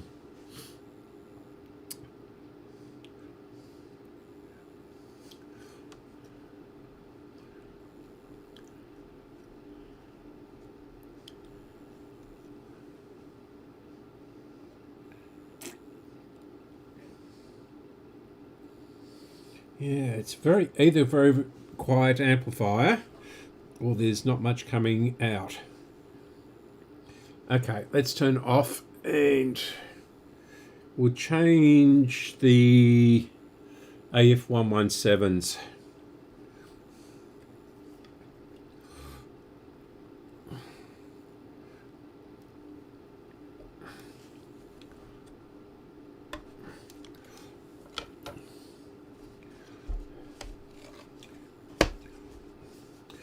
Put this down here for the moment.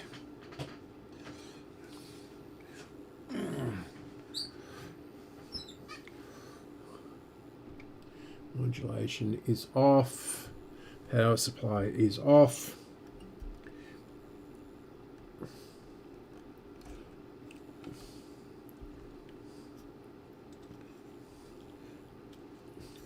So everything's disconnected. Apart from that. Now, I have a little injector thing, but it's transistors, and of course I was using it on a valve radio and it went bang. Oh, and I missed a capacitor right down in there. I'm not on the camera, am I? So I missed a capacitor right down in there, a 0.1. Sorry, 0.01. And that is probably something to do with that. AF117. So we'll start at this end. We'll just assume that there's a signal coming through.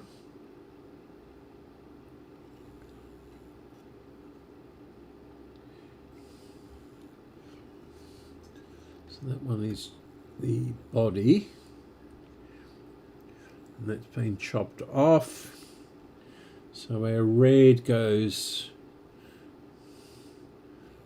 to the aerial on all of them.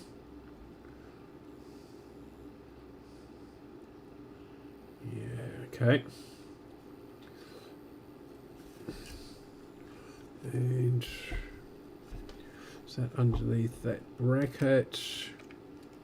And take the switch away as much as possible.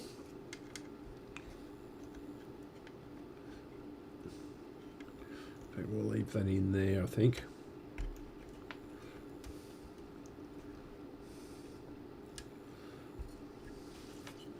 And so it's going to be down there. Wow, this is awkward. Not quite enough length of wire. Get it out the way. And that pink one. So is that.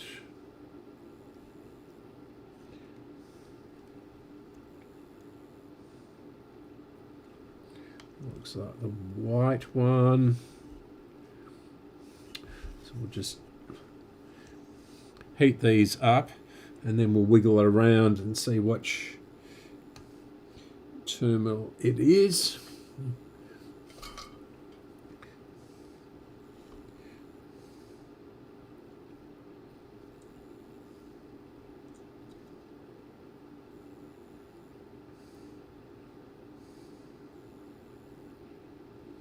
That's one of them. So we'll do that.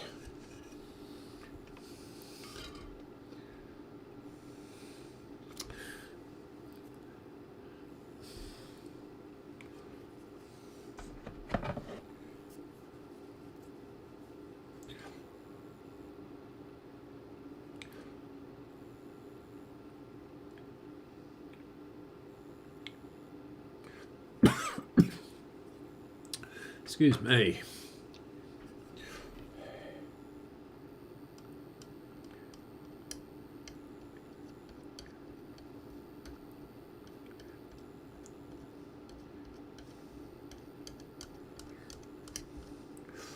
Okay.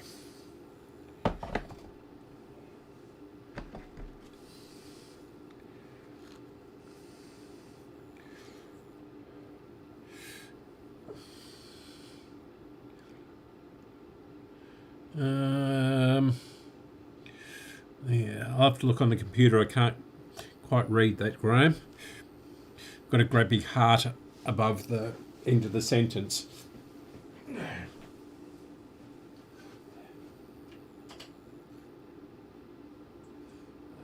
are we?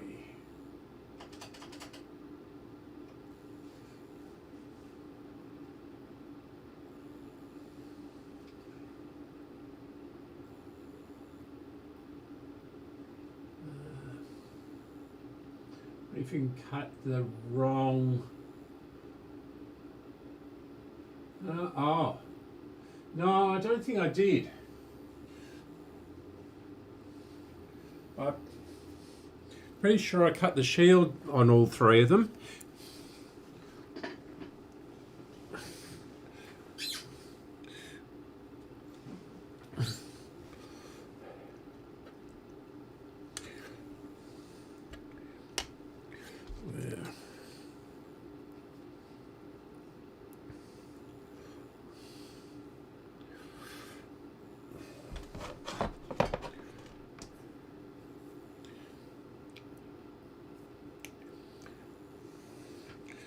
And remember, the bin is over the other side, so I don't dump that on the floor again. So it was that one, wasn't it?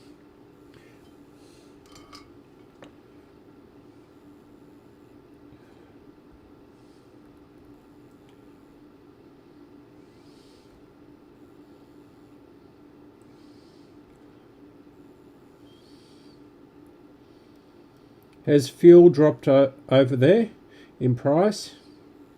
So it's down to $1.40 or about 70p here. It's very cheap. But we're just waiting for the... Wow, that is actually burnt, that lead.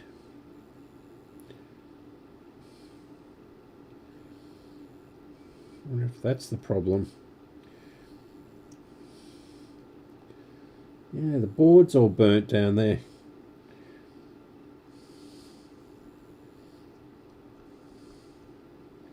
Interesting.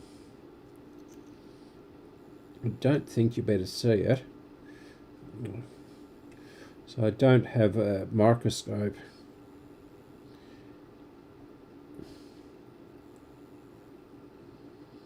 I don't know whether you better see that. When I put...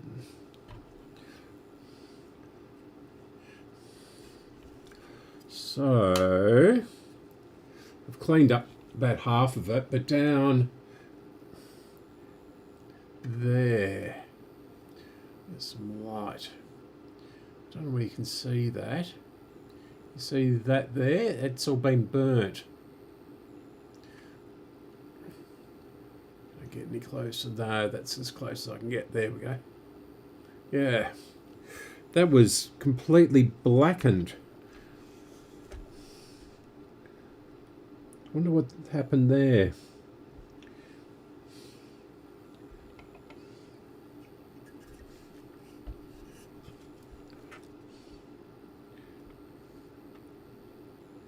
Oh, that's on that.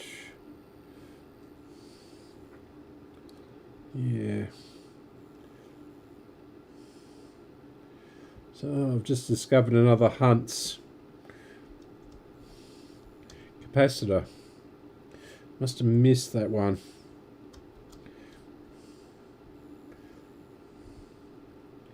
It looks like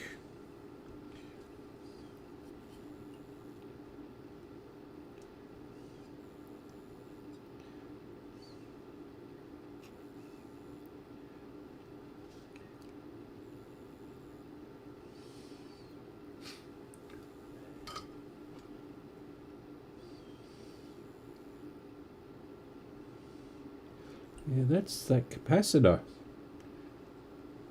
I think.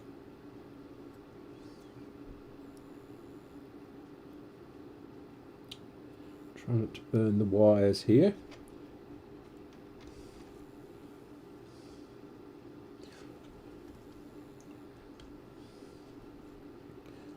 Is that capacitor? Yes. Okay, we'll whip that out.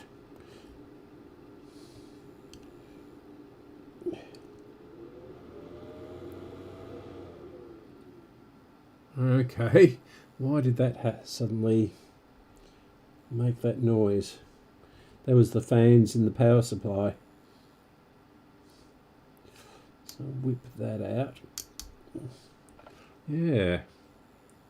So that's that 0.2. I wonder if it's the plastic has leaked down. So it is black.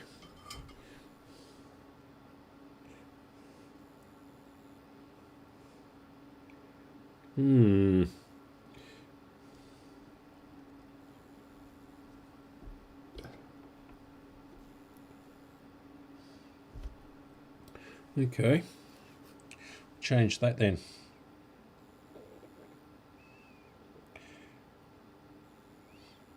Yeah. That's what I'm doing, I think. But I'm going to change this capacitor, which I missed. If I can find my new ones. Where did I put them?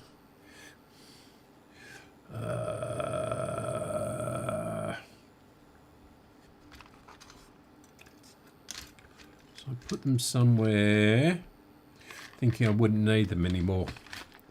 On here.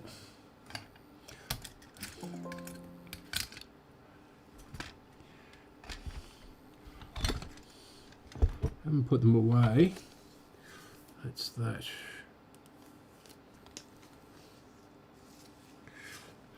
Where did I put them?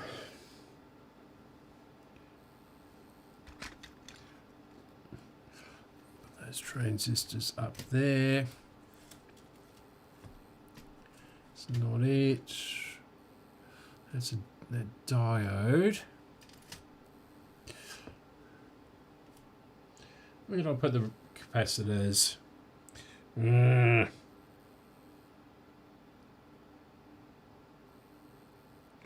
Oh, okay. That's interesting.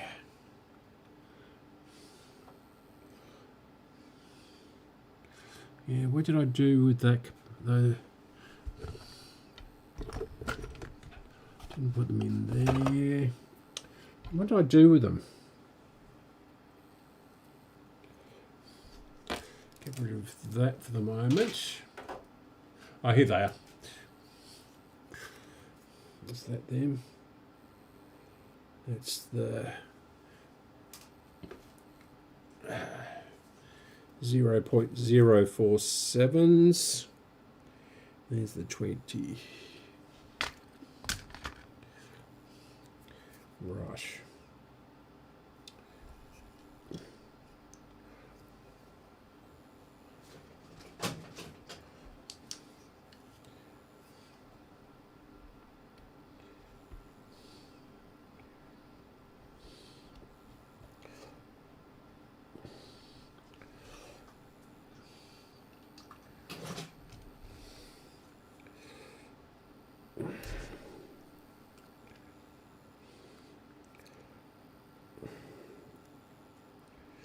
I don't know that we'll need that, but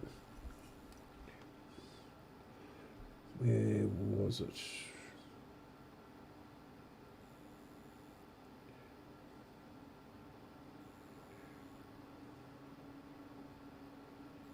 Oh, it was next to this one, wasn't it?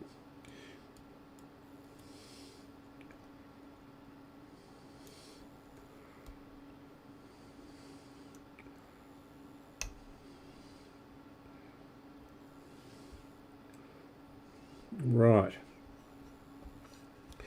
So we'll solder that when we get the new transistor in.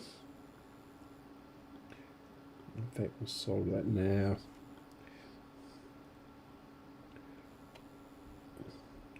It's almost under the shield.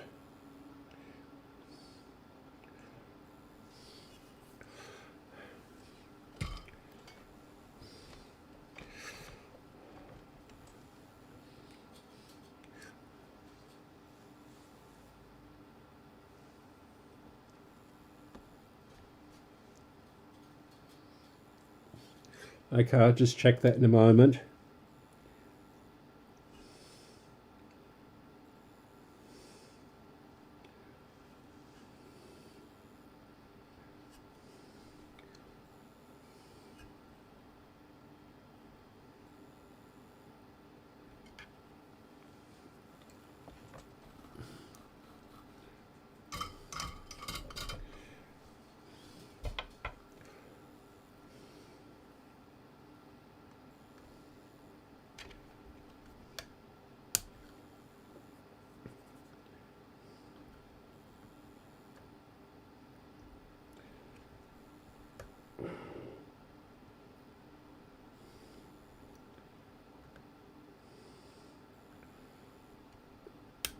Better.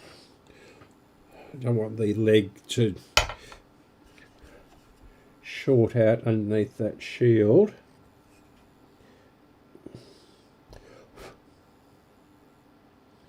There's a resistor under there. Yeah. So that was those two. Let's have a look.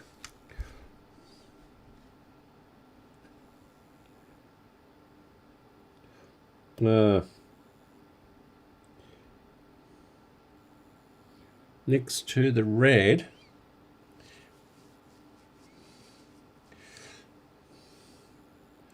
no, no, I've chopped the other one.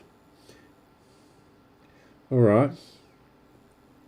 So we're changing them anyway. I'm not leaving the 117s in there. So much trouble.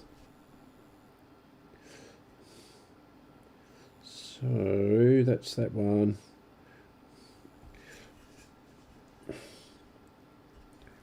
Must be that one then.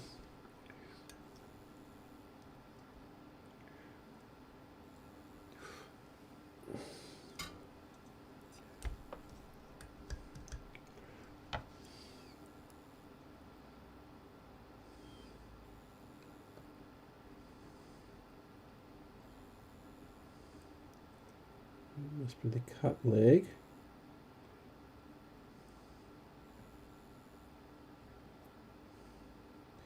Don't tell me it's under the shield. No.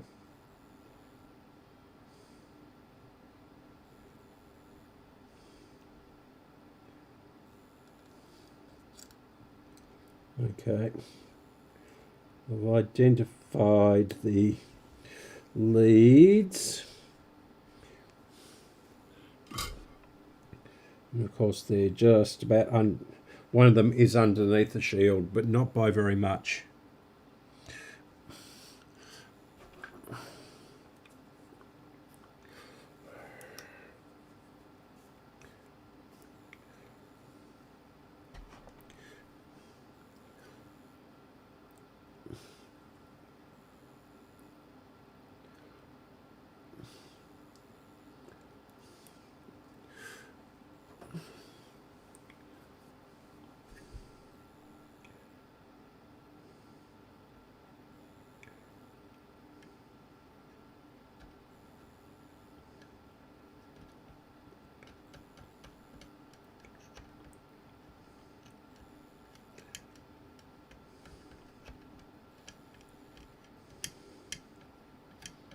Right.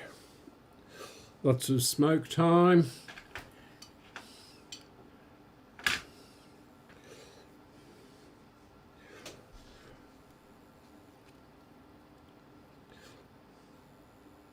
Yeah, that was really black, that lead.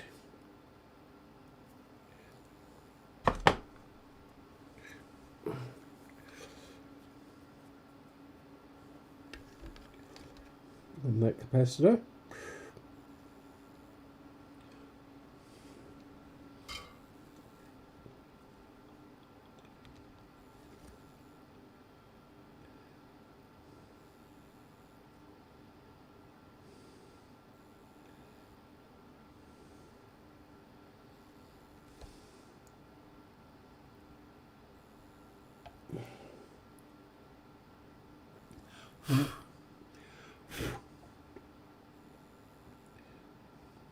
Should really have my exhaust fan working.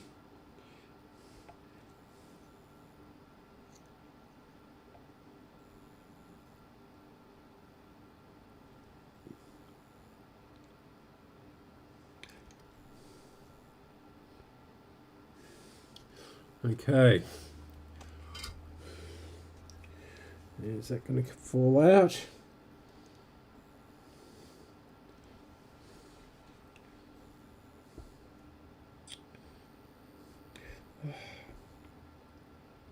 No.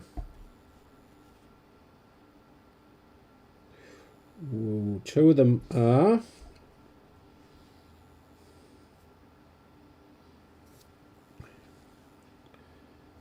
And one of them isn't. It's the one underneath.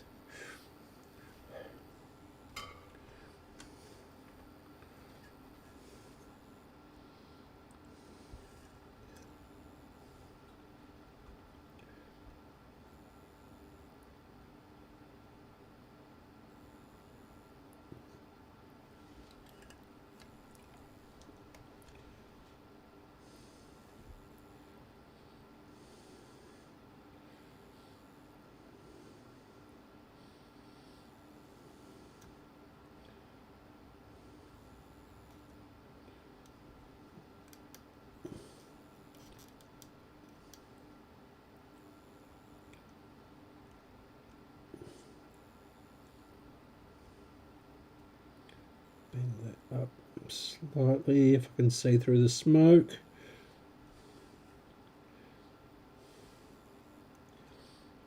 Don't think I can bend this one.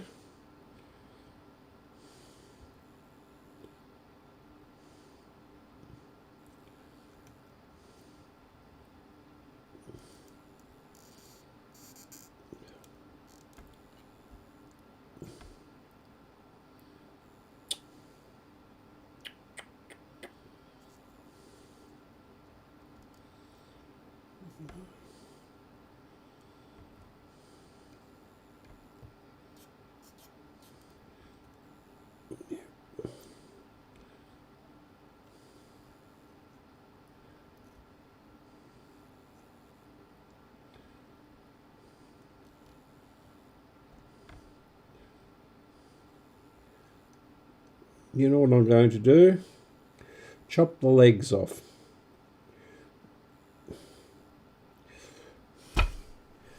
I just can't. It's folded over underneath the shield and folded the wrong way. Yeah. Because I'm working close to me when I've got my glasses on. So, yeah. I can't turn that around without. Sorry. Yeah. I'm just going to chop the legs off. If I can get the cutters in there.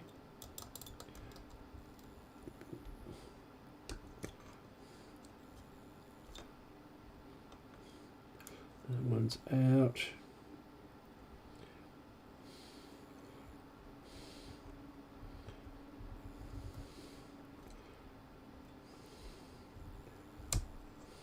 Okay, it is out.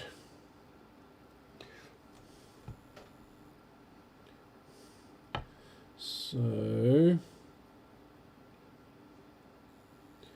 don't have a dot or anything on this, so we need to dot that one.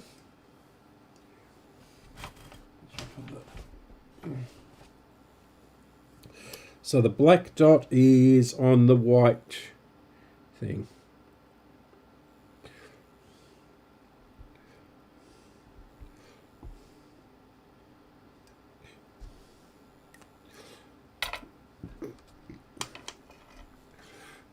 Okay. I'll zoom it back out actually. There we go.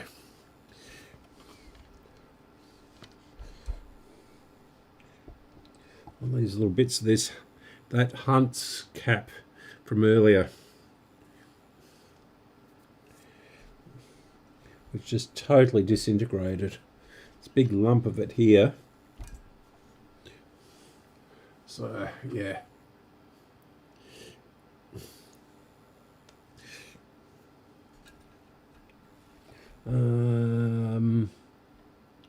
Yeah. One.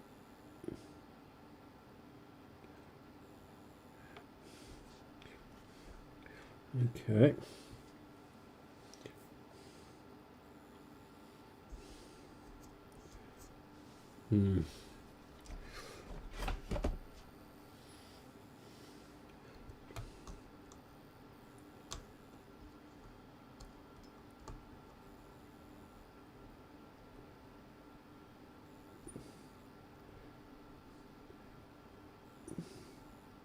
Still won't come out, even though it's not soldered.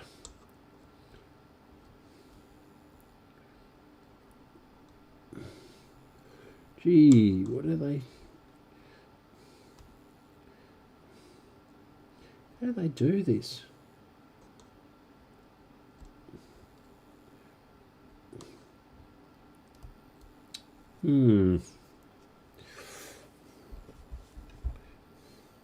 Anyway, before I destroy everything, let's check this transistor.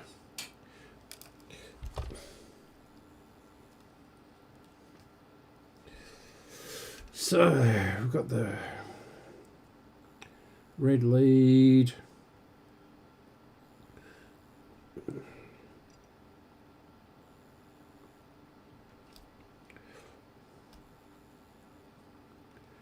Never had such problems with a radio before. You can usually identify what's wrong with it. Especially valve radios. The Australian ones are dead simple.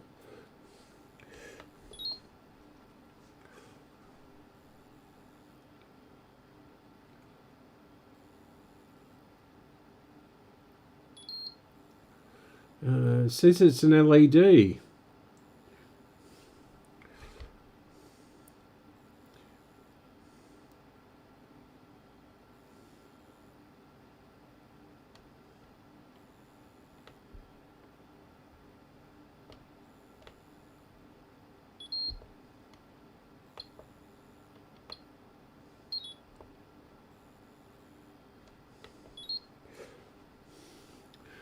Okay.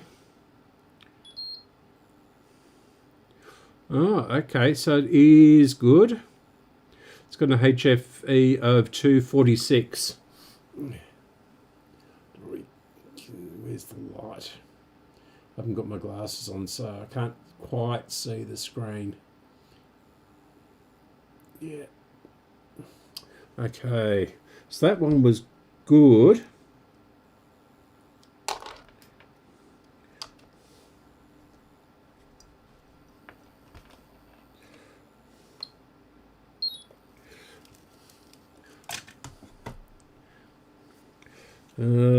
So that was a bit of a waste.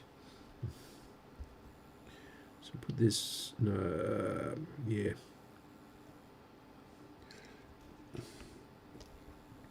Now,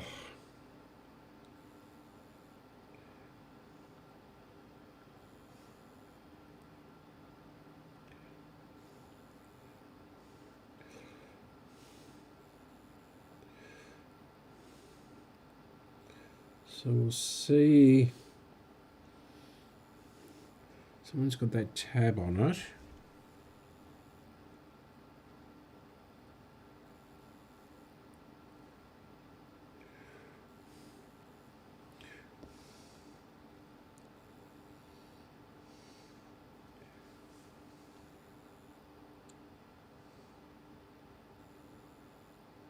Yeah, not too worried about the 117s.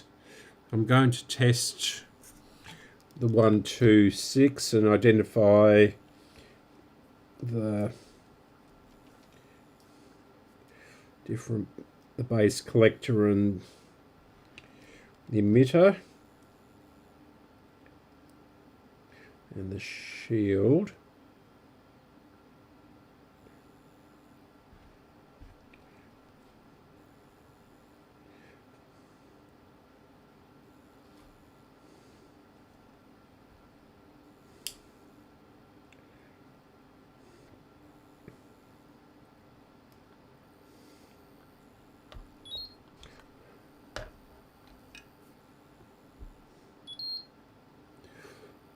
Okay, 162 this one is. So it's not as high at HFE as the other one, but it should still work.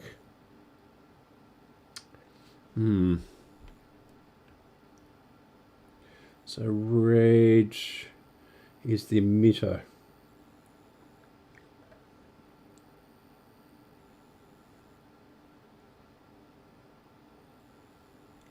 Yeah, okay, now I've forgotten which the other one was.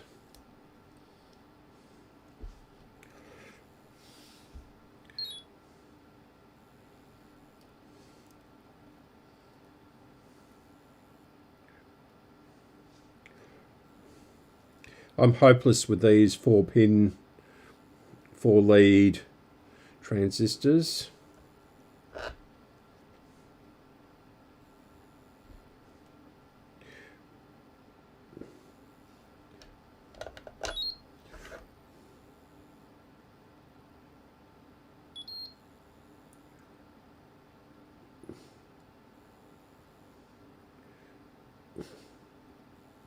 So blue is the collector.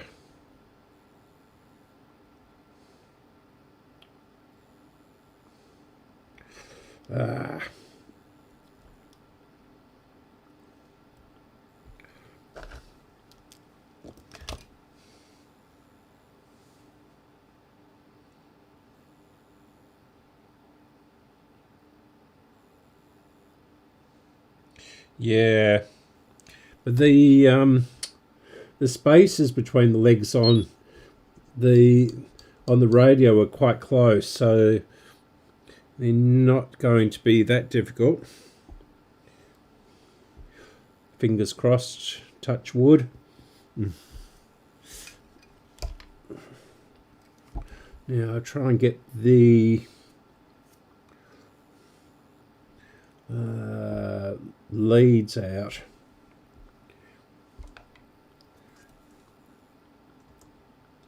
The old leads. If I put some tension on it.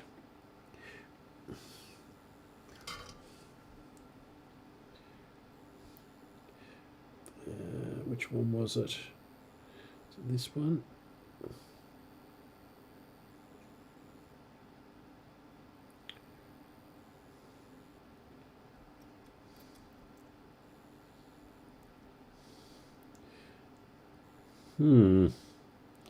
So this one.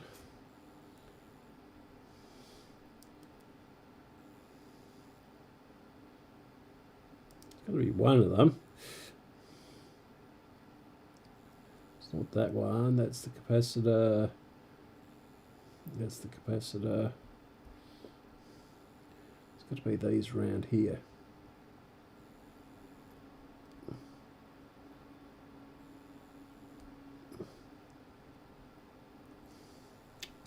What? It's got to be this one. And that is, that's almost out. Yeah, that one's out.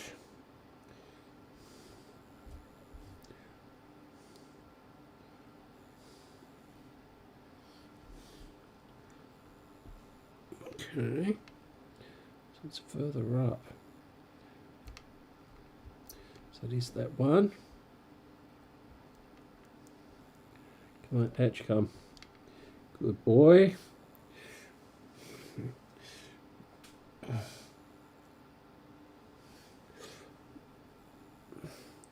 Yeah.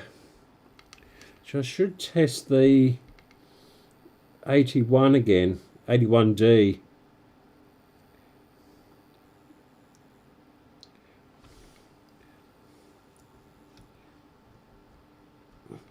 Because that is a fairly critical one, I'm led to believe.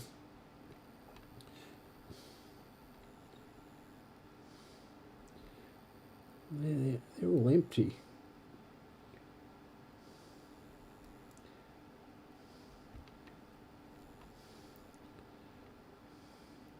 So what is that lead? This is where you need the Sony schematics with all the components on the board. That's odd. Where is it?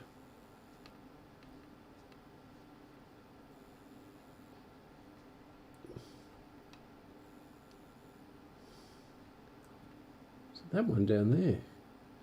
No? Where is it?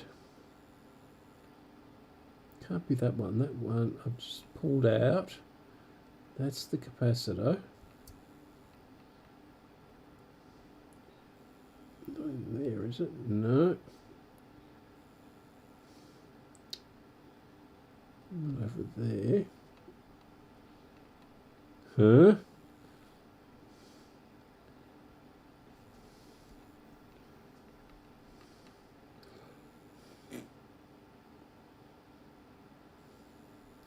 That is really odd.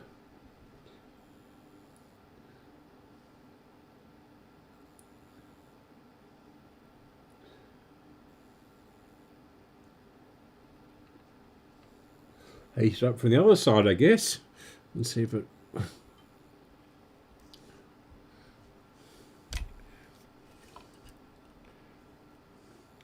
falls out.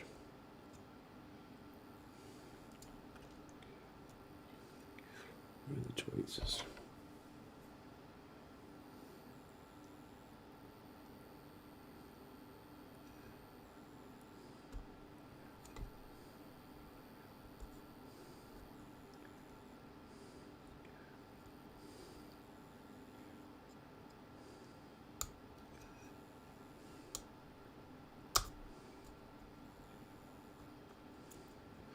This is really bizarre.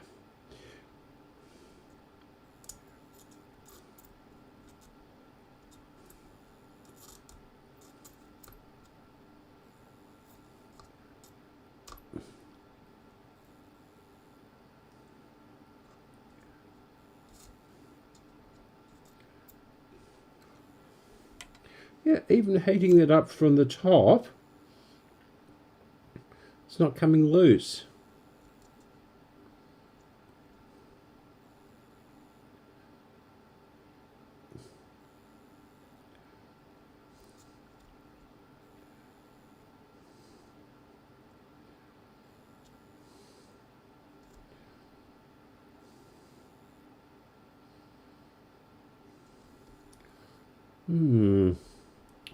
What the?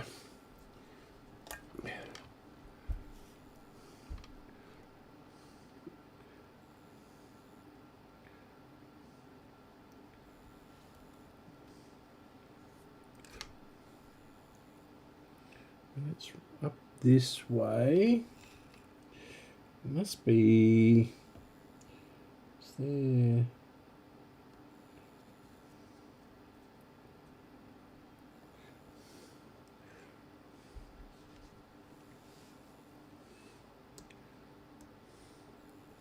Come on.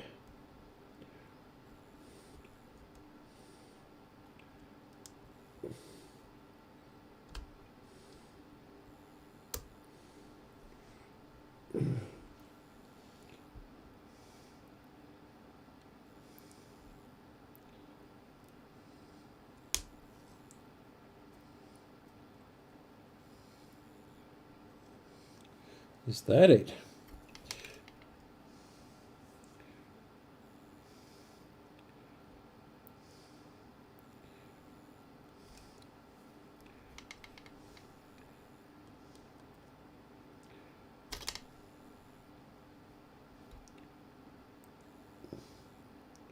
This is ridiculous.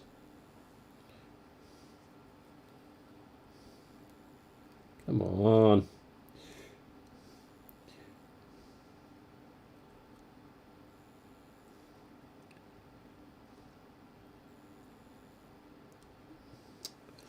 What?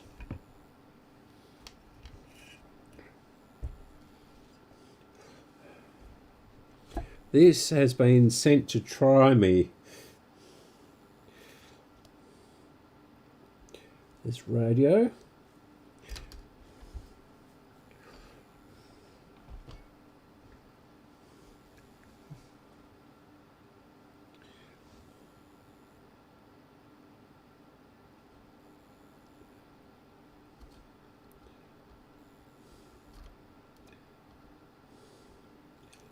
Come on. Yeah. Can I grab this?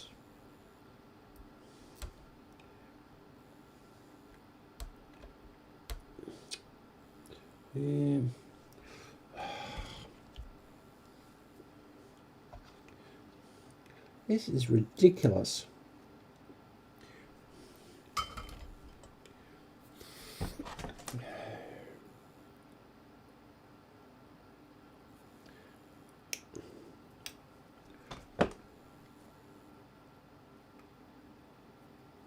Everyone must be falling asleep.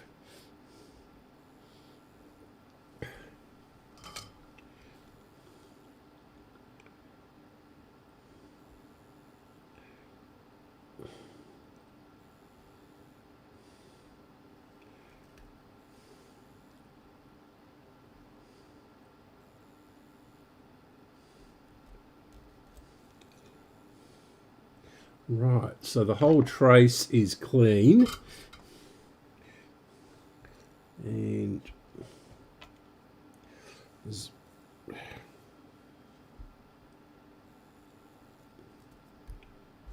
Ray, finally! How long did that take? Half an hour?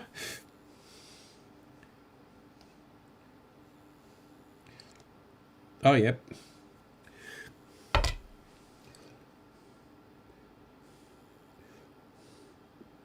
Right. Now that one, I've still got the, so let's have a look at this transistor.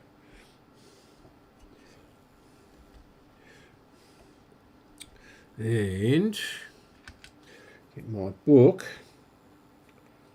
look at the pinout on it. Where's my book?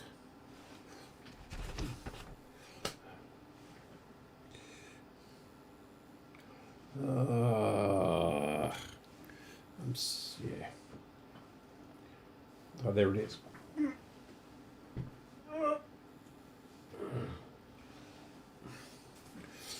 One of these days I'm going to get down on the floor to pick something up or do something, and I'm not going to be able to get up again.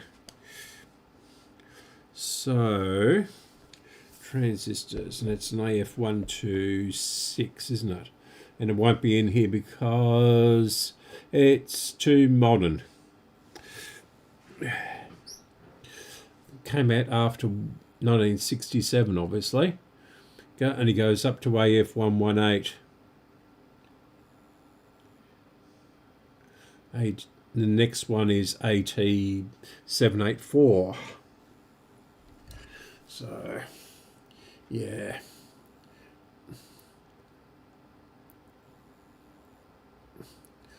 Oh dear. Okay.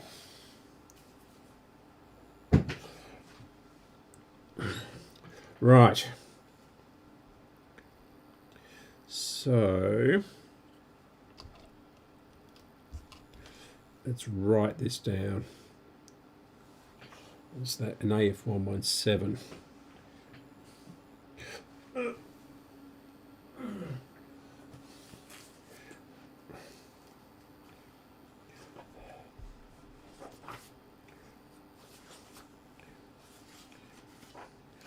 OC.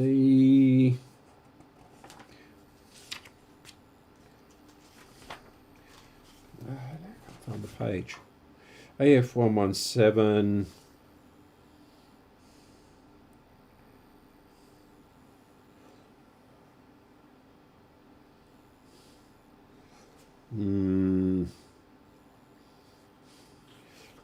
Okay.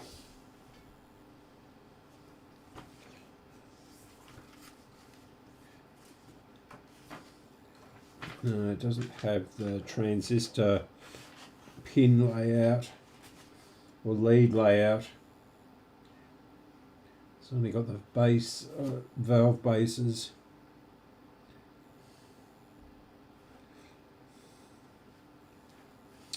Okay, we'll do it the hard way. Where is a pencil?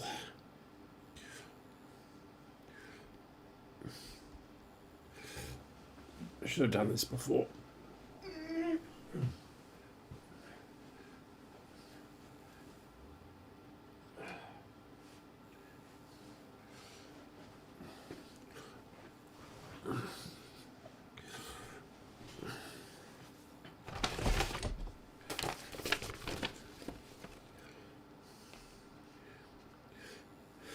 Okay.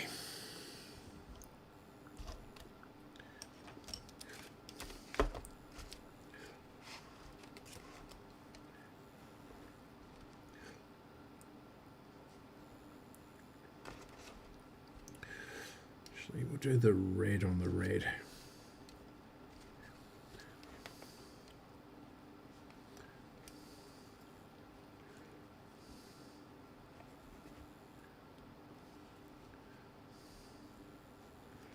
And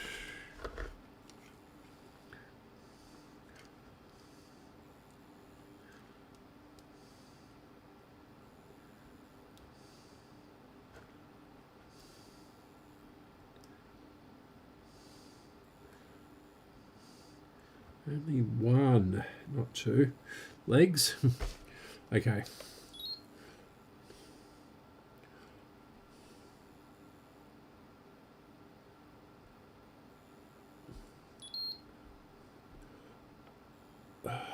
LED.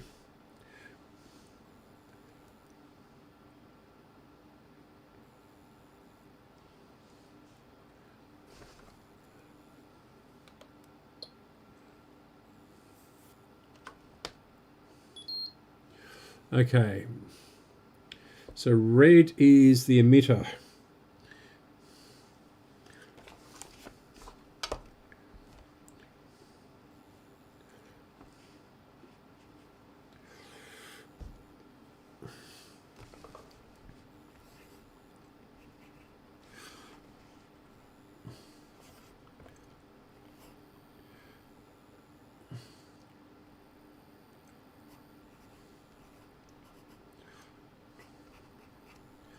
Emitter. Blue is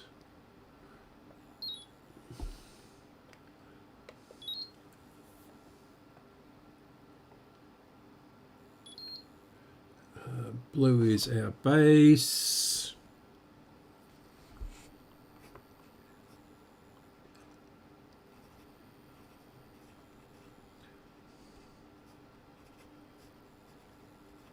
And green is our emitter.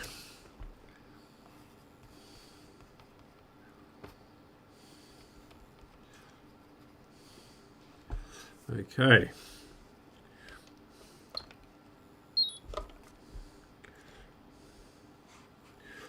In fact, what was the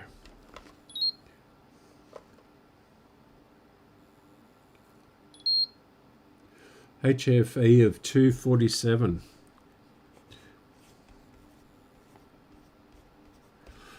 On that one.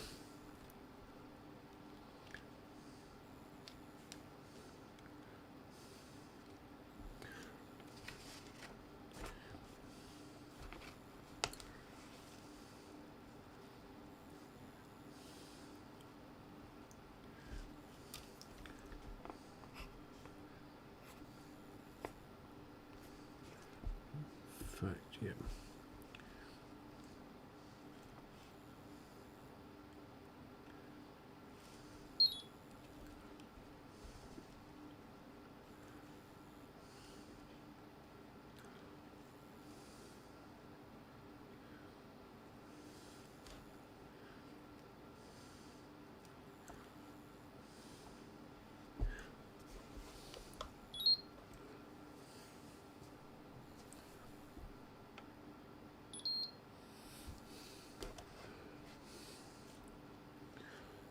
So one of them,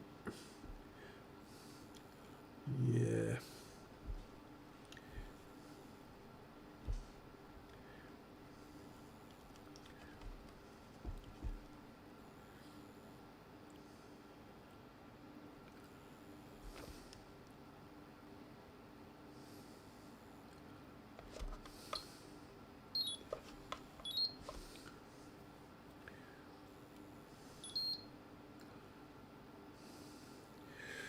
Xena diode now.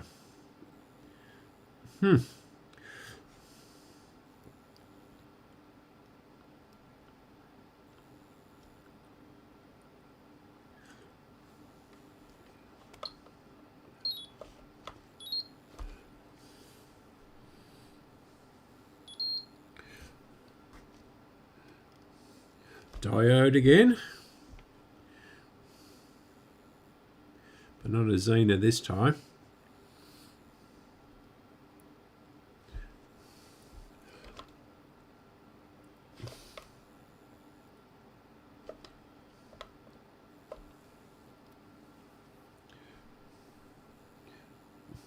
Hooray!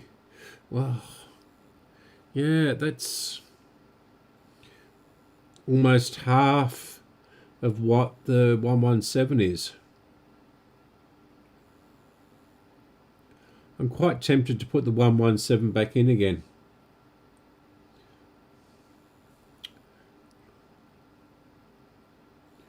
Because the 117 has got a HFE of 247 and the 126 has got a HFE 138.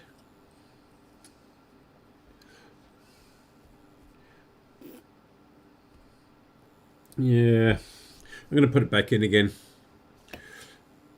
And we'll see if we can get it to work that way.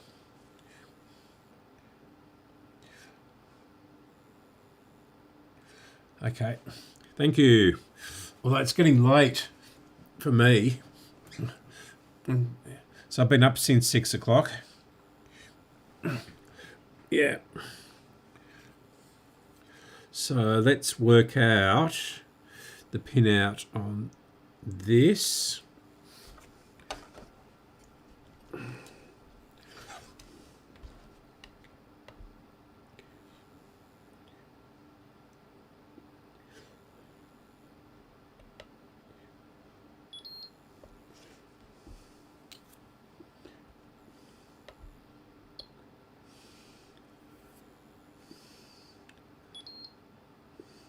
So blue is the collector.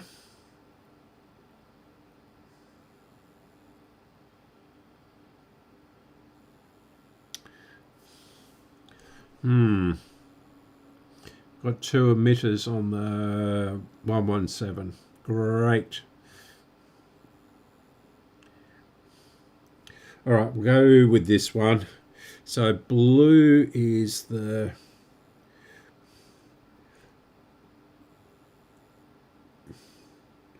base, green is the collector, and E is the emitter when looking like that. So red, what? Yeah, red emitter.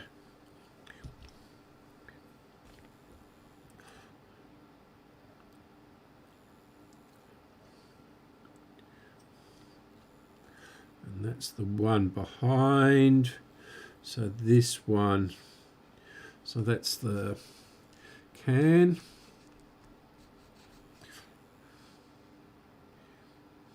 Yeah. I'm putting the 126 in. So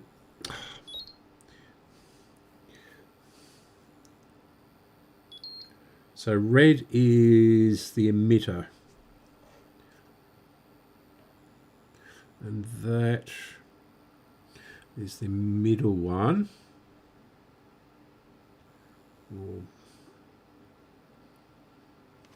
That one's the emitter.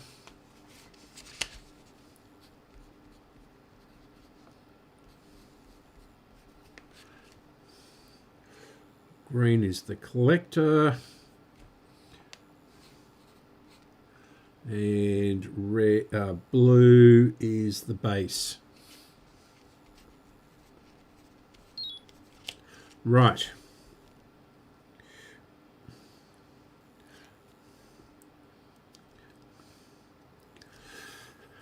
Okay, and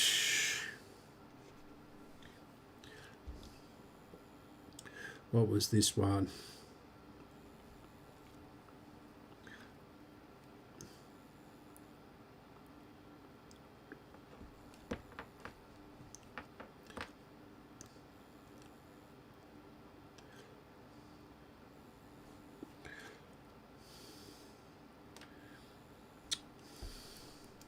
Stay on. There goes the pencil.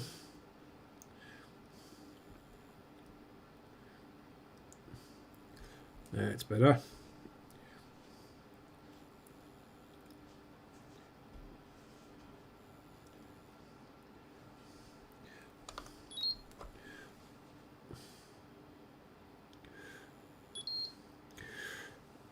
So red is the emitter.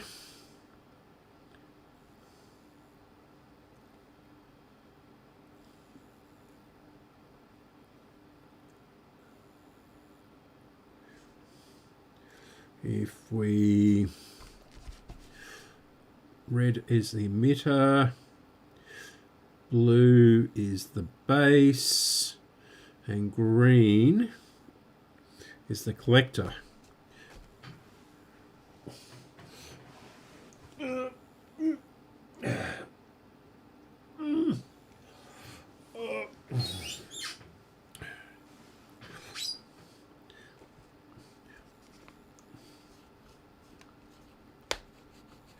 Right.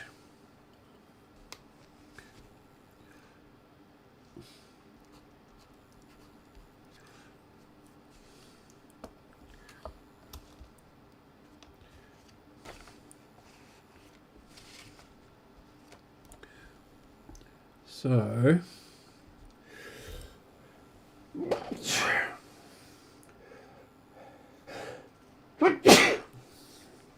excuse me.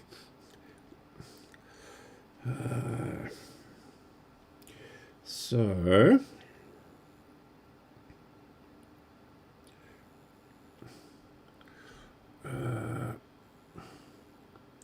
red is that one's the emitter.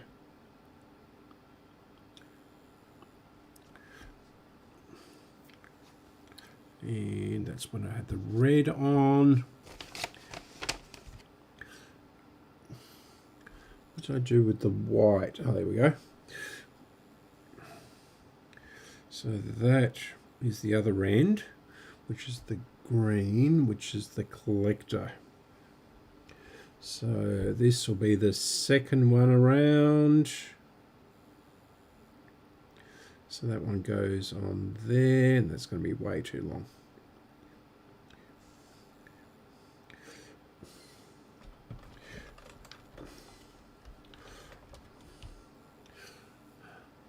You probably can't see that.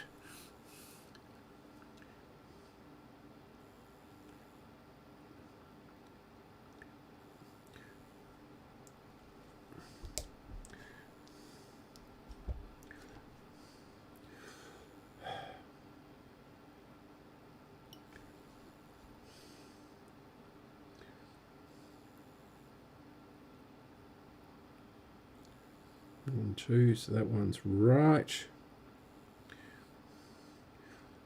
bend that over slightly so it doesn't fall off. Get our red piece.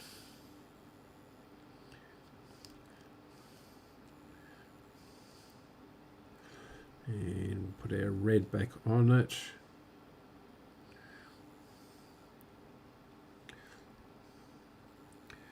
And that is going to be our emitter. Excuse me. Chop this down a bit.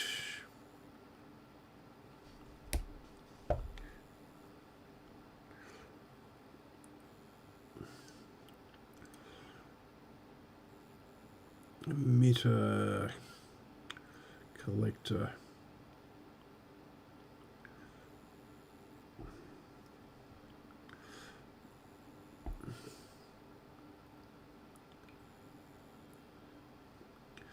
Right.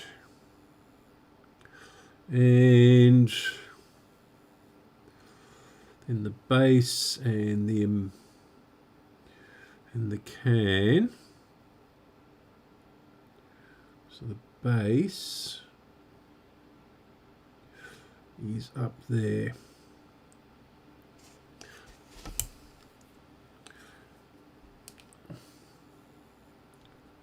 So what I'm going to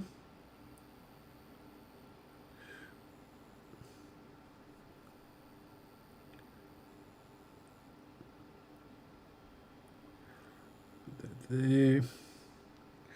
Right.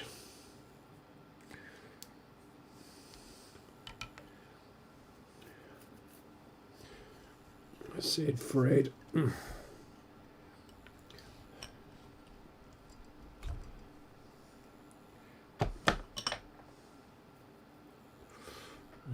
Red goes there and white. Oh, that's right. These are opposite way round, aren't they? Yeah, I forgot about that.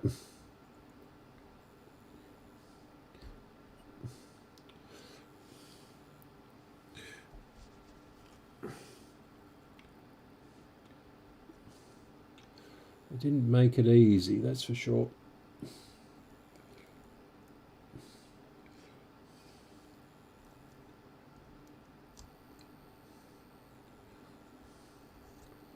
So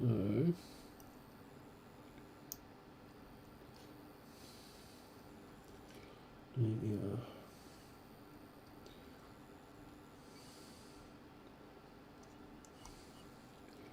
Now pull that out.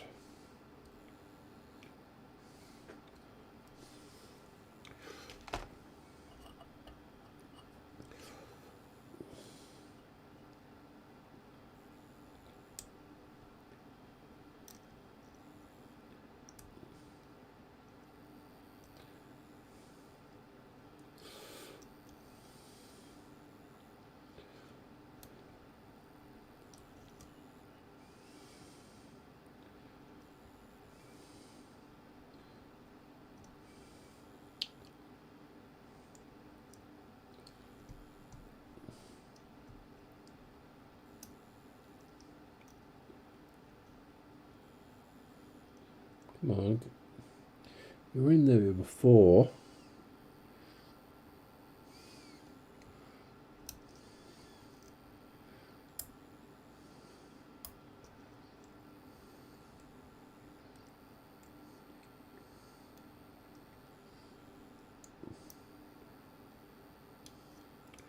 And they've all come out.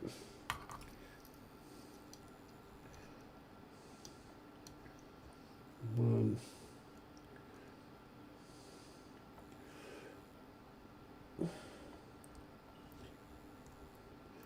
Okay, that is in there. Or two of the leads are in there. If I bend these in the right direction, there's the screwdriver.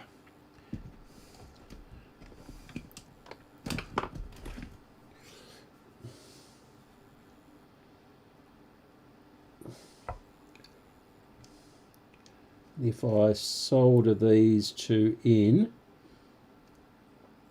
that'll hold it, and then I can put the other two in.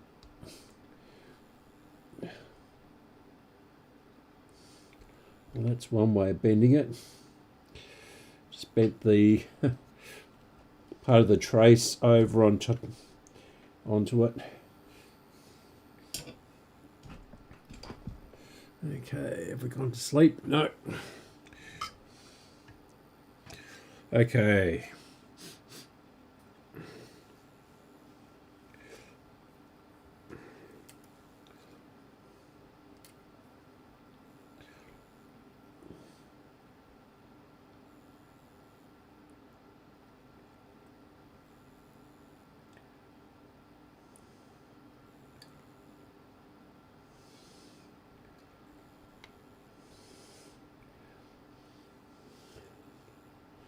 Right.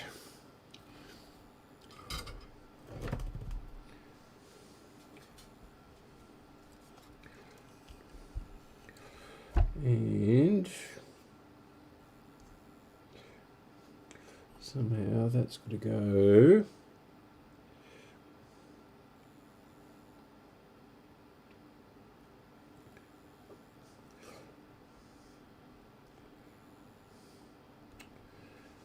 I'll be able to reconnect those with a bit of luck. We'll try it. And then I am going to give up for the evening. Although I'll probably still join into the stream for Graham. But I'm getting too tired to do this. I didn't take my tablets with me, and so I haven't had my thyroid this morning. And if I don't, I get very, very tired very quickly. Let's find another pair of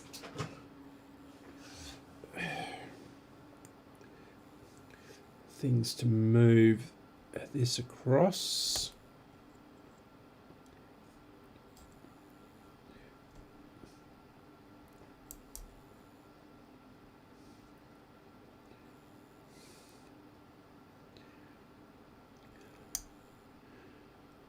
Oh, isn't that bending?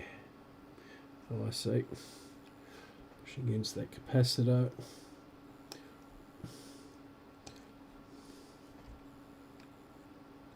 And in.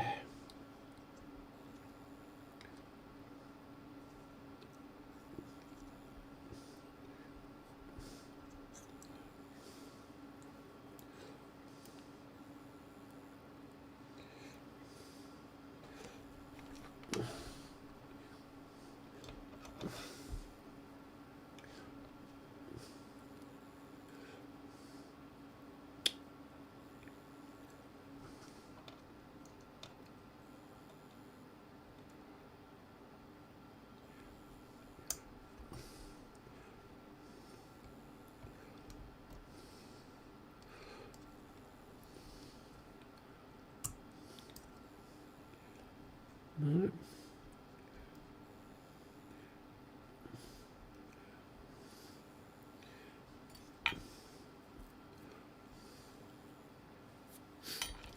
Okay.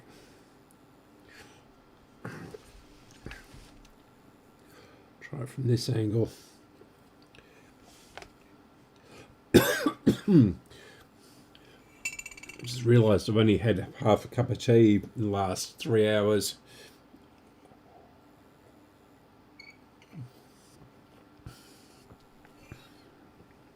Fortunately, it is fruit tea because it's stone cold. I think that I'm working my own shadow here.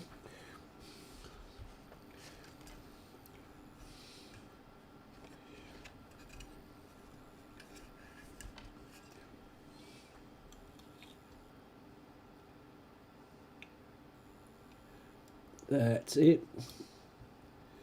Go down.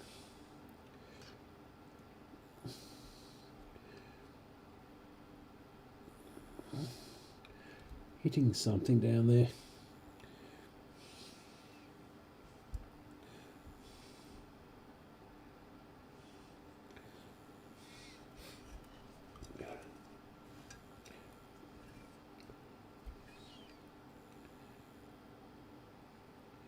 It's not that. Oh, I see. That one's for solder.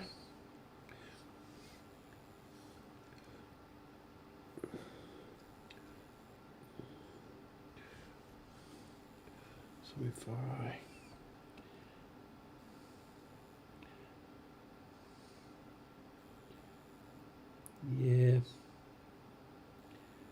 going in, that's clear now. So that one.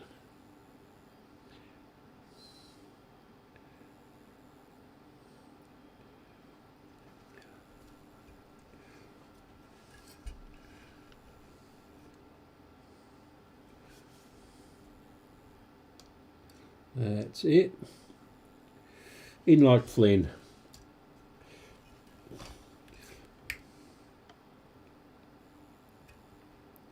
Where does it come out though? Oh, I see, it's that one over there. And we push the trace up.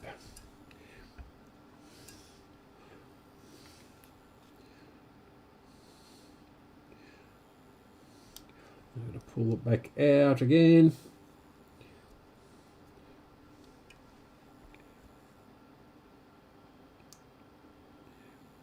And put the trace down.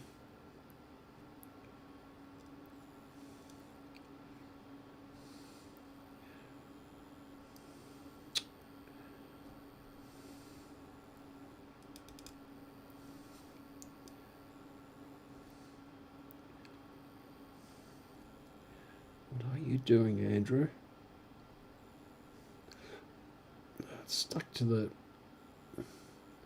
That's better.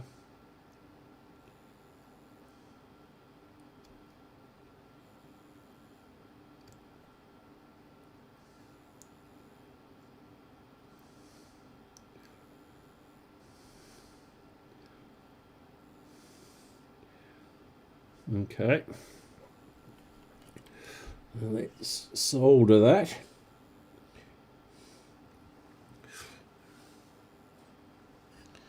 Or solder, as the Americans like to say.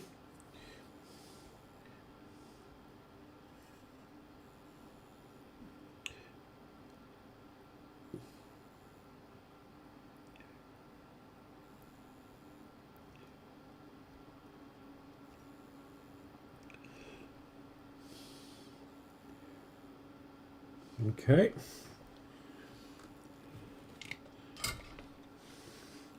And lucky last. Why is there 2 free holes? I don't know.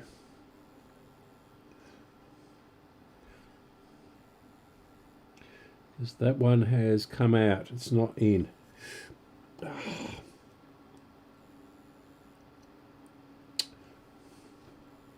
All right, we'll try the other side.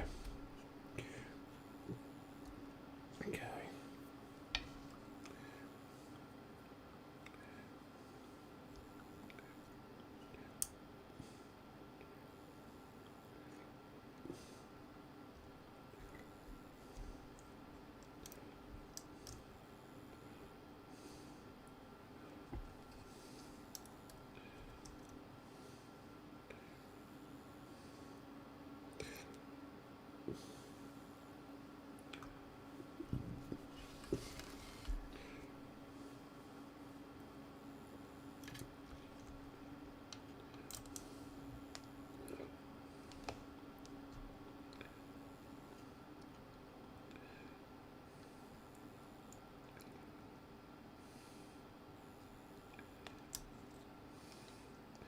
This is almost worse than SMD work.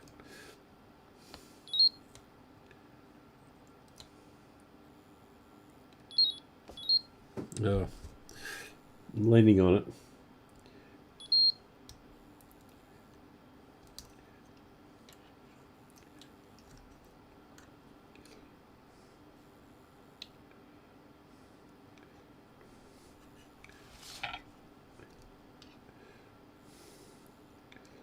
Lucky I'm not a surgeon. That one's in again.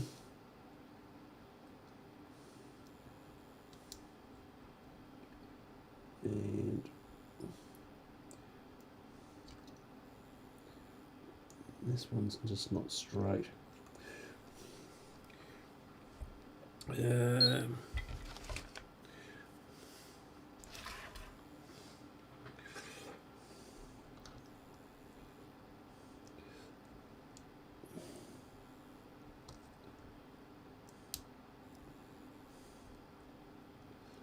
Put a big kink in it.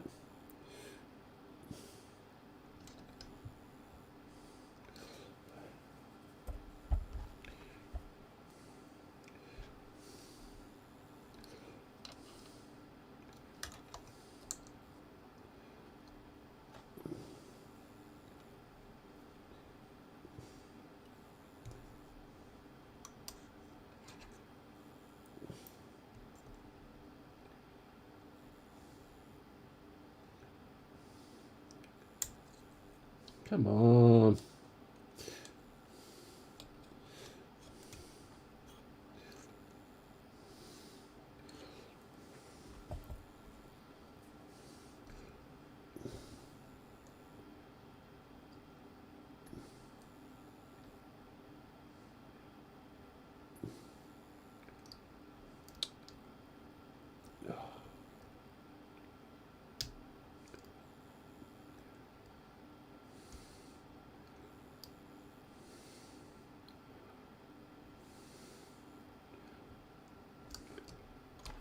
It's bent the other way. That's a bit better. Yeah, I should be able to manipulate that in. Now,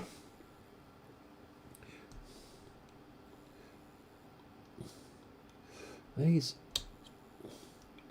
yeah, that one's in. And get the other one across and in. And that one's in. Well, that one's popped out again.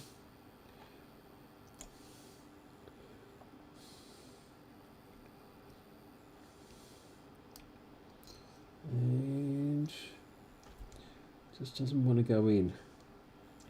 There we go. It is in. Like Flynn.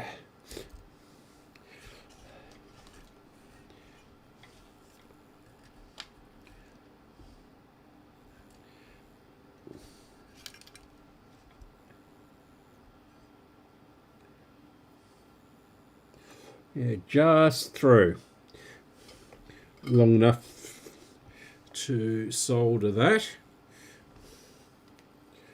Then I'll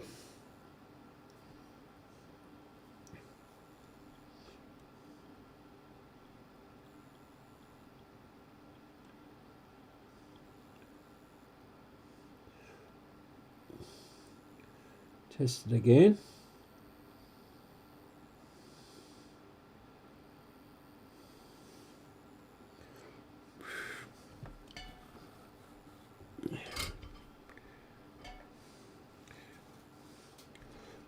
Okay, so that can go back in.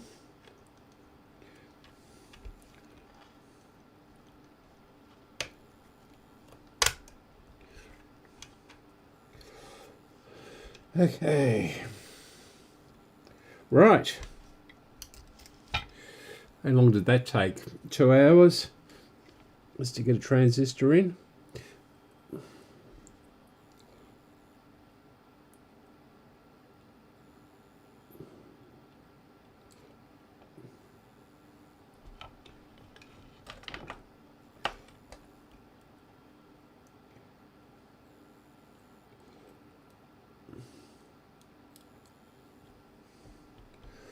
That's that.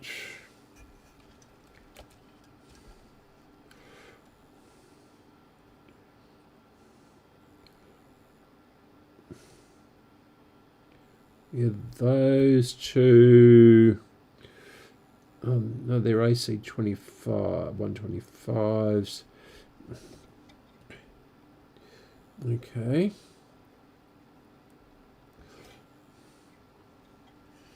Now,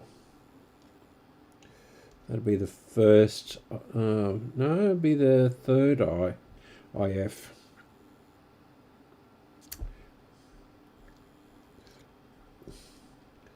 So what I'm going to do,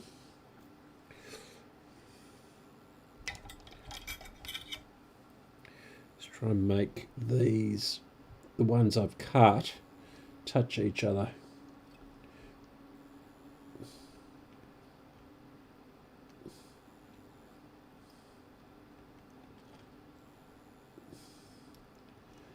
Might have to do that with the radio working. And don't think we're going to get to that one, but we'll see what happens. We'll put a loop around it. If I can find my, oh yeah, there it is. That's all right. So that is connected. That's connected.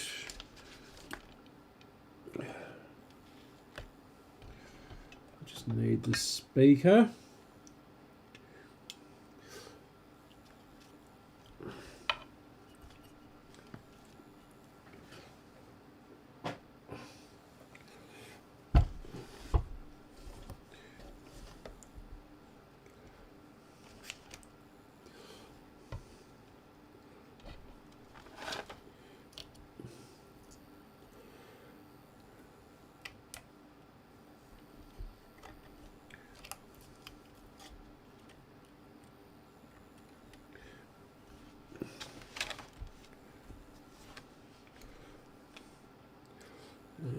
If we put that on there,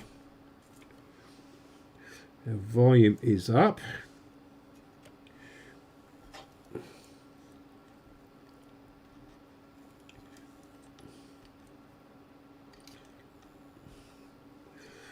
Okay, that's not touching. Some medium wave. And yep, and our signal generator.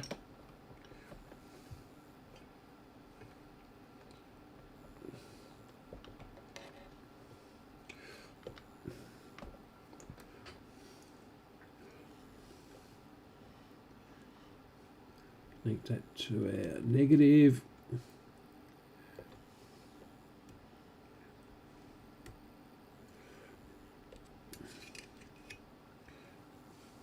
Get our loop of wire.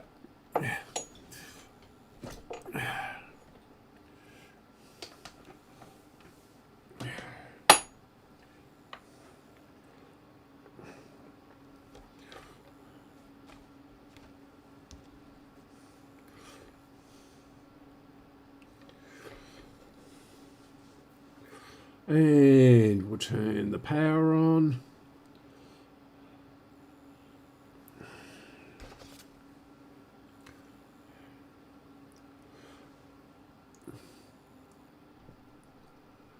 Again, we've just got that little thump.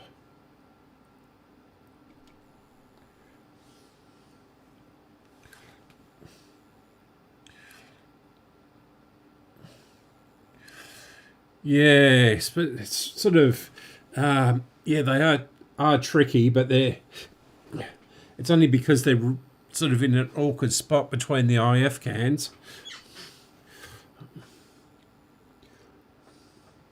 Yeah, not a sausage again.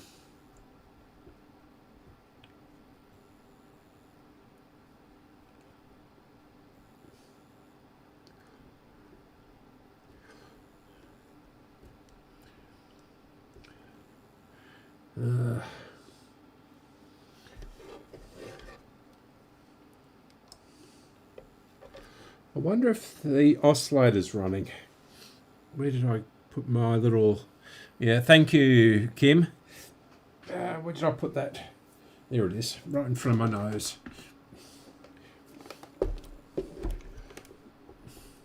So this is my go-to radio for doing this sort of thing. Ooh. Oh, it's just the back door.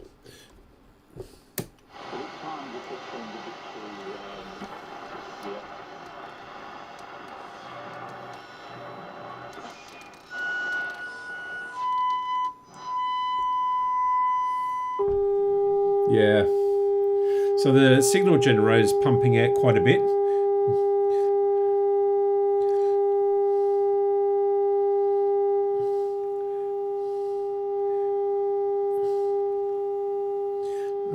Yeah.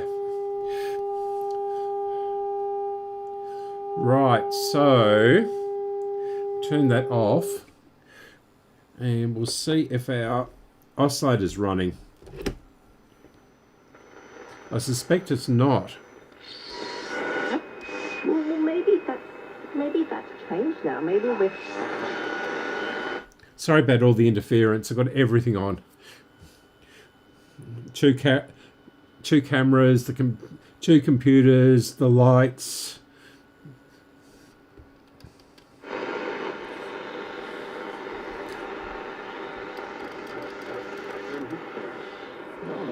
I should try this one. Find a clear spot.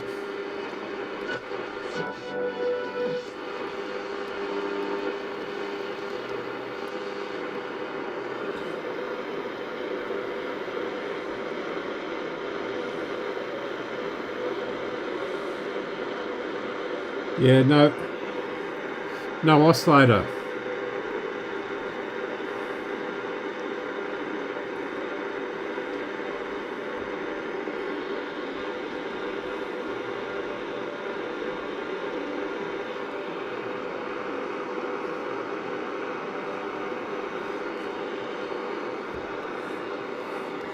So we'll short out those legs.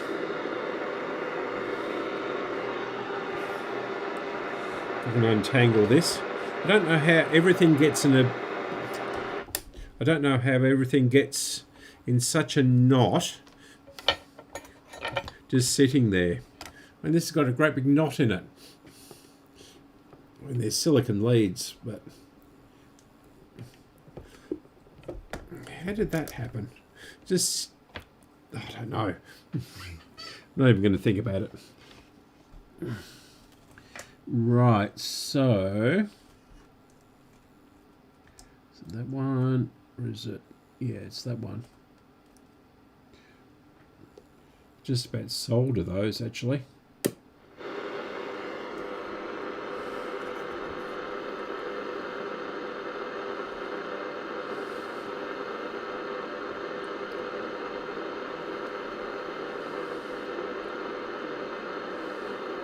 No oscillator.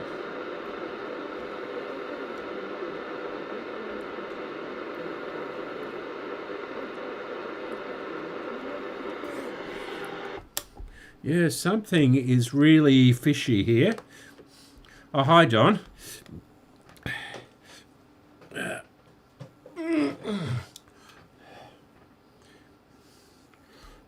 Something really odd.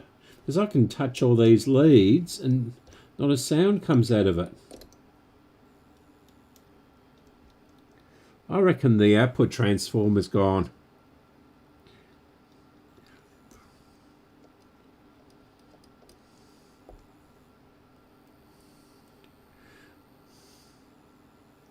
Yeah.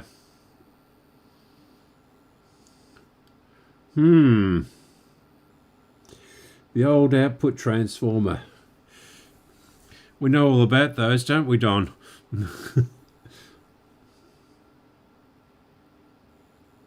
I've really got to get a transformer winder. So I've got about 20 dead output transformers here. literally. Wonder if there's any voltage on there.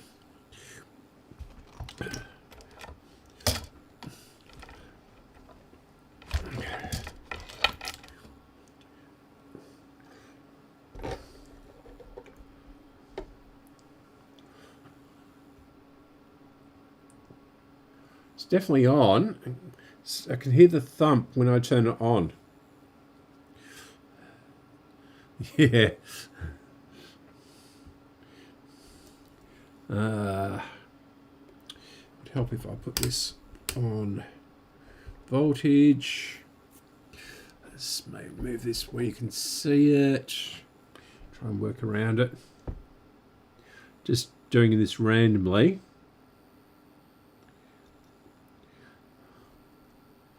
Yeah. Don't know which legs I'm actually shorting out or measuring. Yeah, there is voltage on there. 8.5 volts.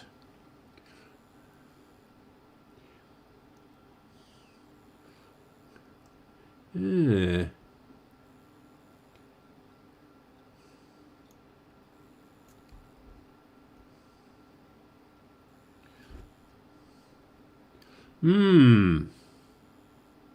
Yep, I reckon it's the output transformer.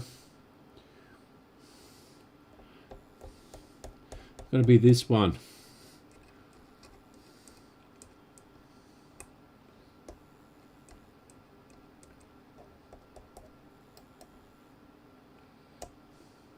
Yep, there is, yeah. I'm feeding 8.47 volts into it. And yeah, there's 8.5 volts everywhere. Or 4.8 there.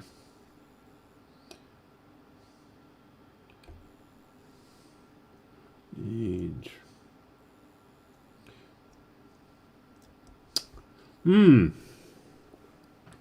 yeah. Yes, but he won't do them for me.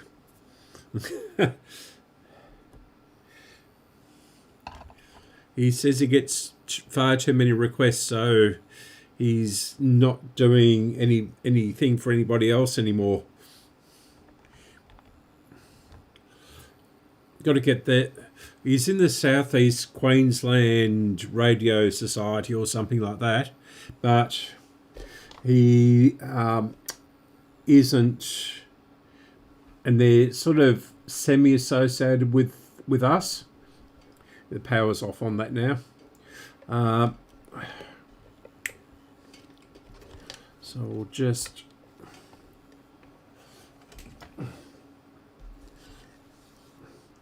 disconnect all of this.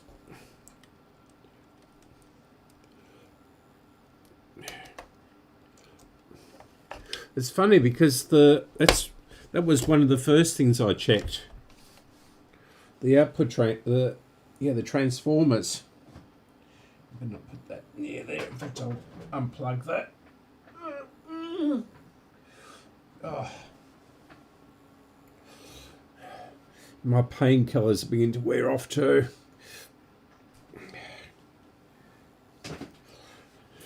Okay, we'll turn that one off.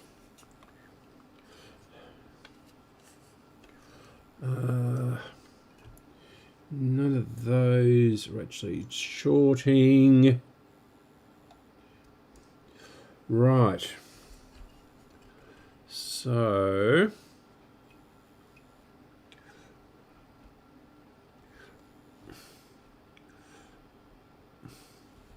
yeah, there's a trace which runs underneath here. So obviously the trace connects to the chassis that way.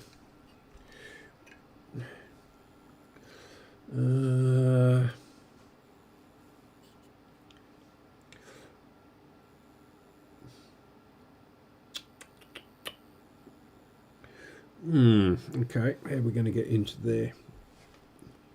So, okay, we've got two down there.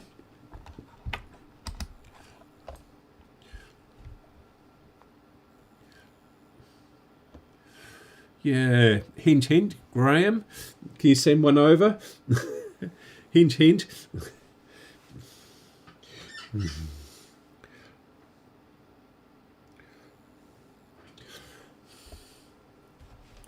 Right. In fact, I'll use the other one. It's got a bigger screen on it.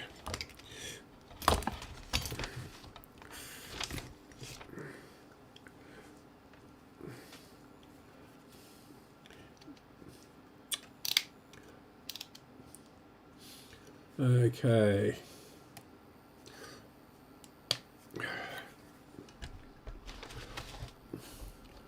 That's pretty good.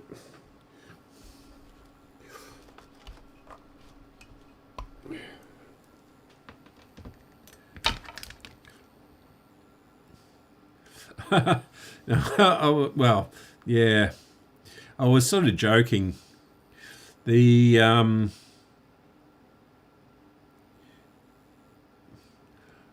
yeah, I chopped the lead on that one. Yeah, an output transformer, I think, is what I'm after. Maybe we'll just see. Get these are nice and tight on these Brymans. Really good meter, that. Lot of money. I'm talking about the blue one, not this cheap Chinese fluke.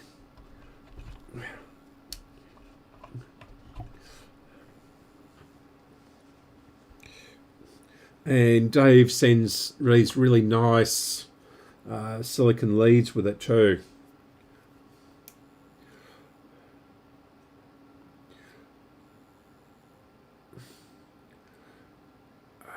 Yeah, okay, that'll do. So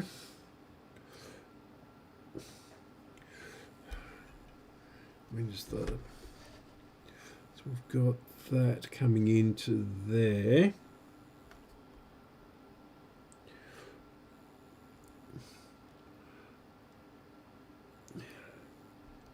Where is it, that one? 128 ohms on one side. In fact, can I measure it down through there?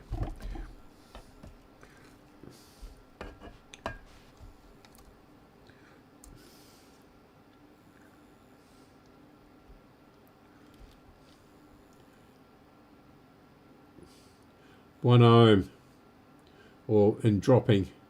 0.7 ohm, 0.6 ohm. And the other side of it, to the center tap, 3.2 ohms.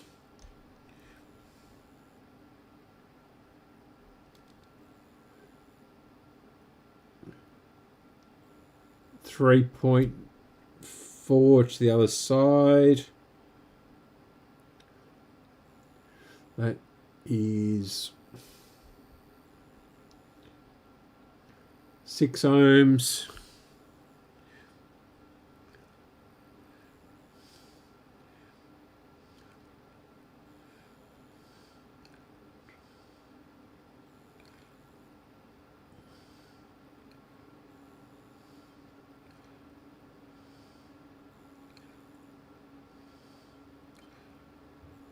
Okay.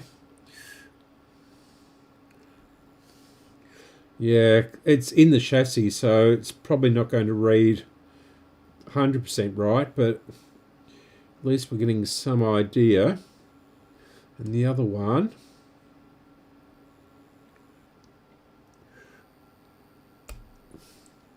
actually that might be a different winding.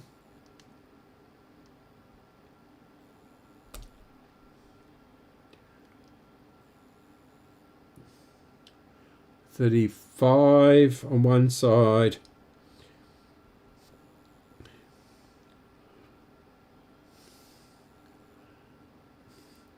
Yeah, roughly 35 on the other side to the center tap. And I don't know whether I can get, I'll have to do it down here.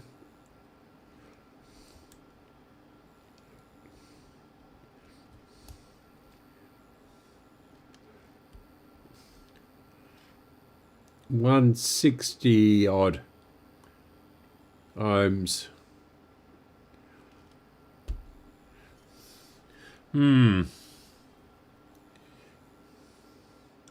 So where is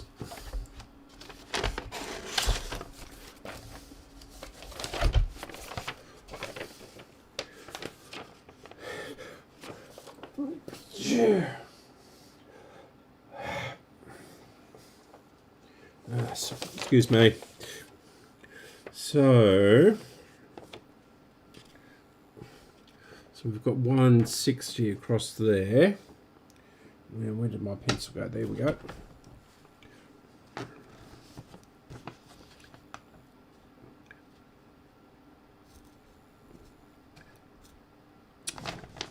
It's too soft.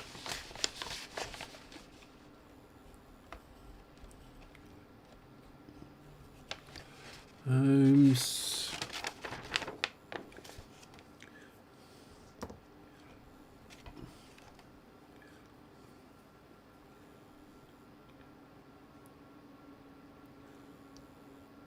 So 35 on each side.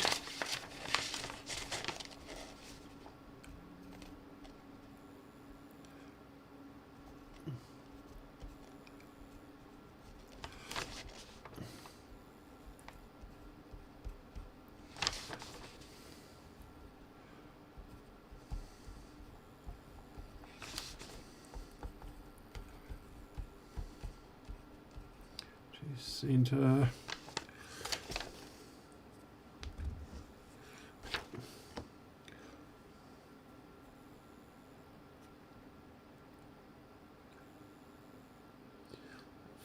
Yeah, 3-ish.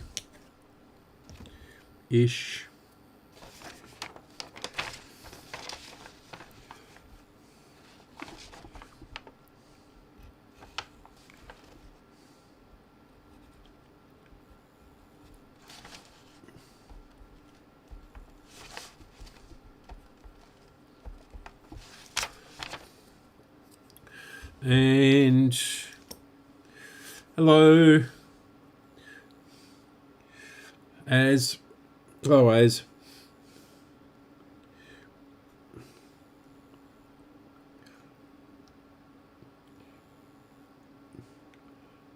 Yeah, 0.9.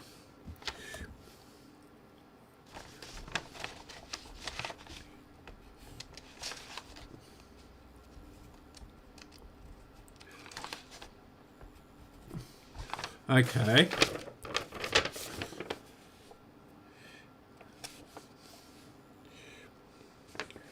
Right. So let's go across to the other, to the computer. I've written down the values.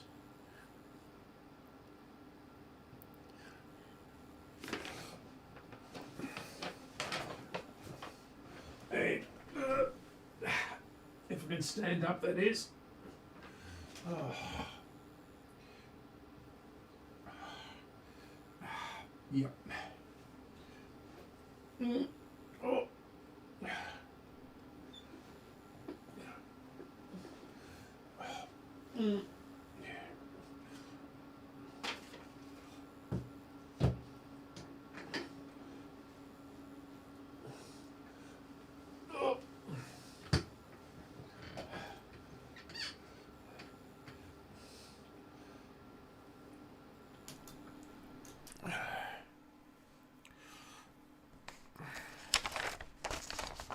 Okay, that was super painful.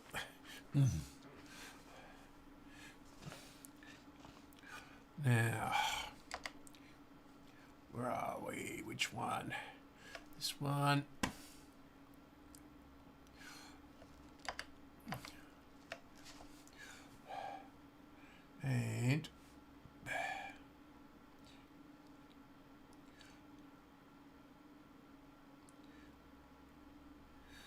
Okay.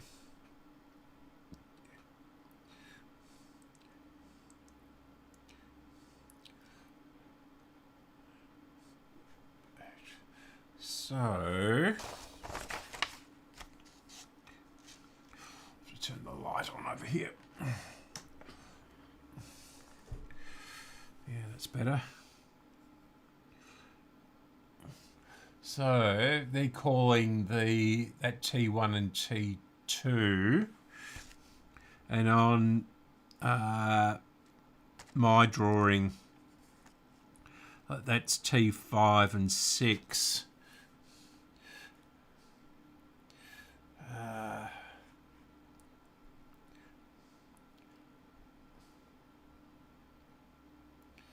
So yeah, T1 and T2. Yeah, it's 5 and 6. We got the transformer. Okay. So that's it's C2, transformers, T1, T2. So that's T6. So they're suggesting 2.5, 2.5 and nothing. And I've got 3 and 0.9. But that's within the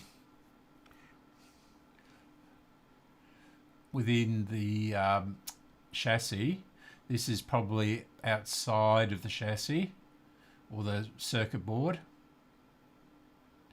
So that isn't too bad. But that one is 0, and on mine it's 0.9.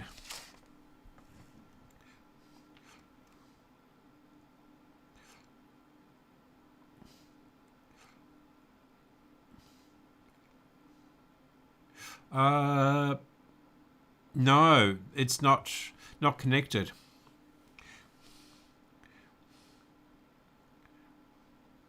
Yeah. Yes, Timothy, but I've got about 20 dead output transformers here. Literally. I've got them everywhere. And yeah. And Don is doing a radio where the output transform was dead.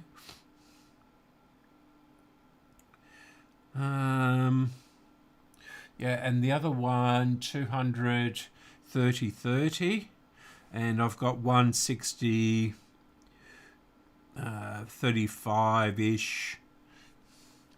Yeah, on both of those. So, and the mouse has died again.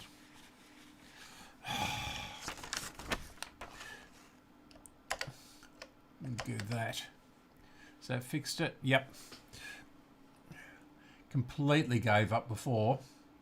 Yeah, I'm just worried about C on this. Yeah, where? Oh, there we go.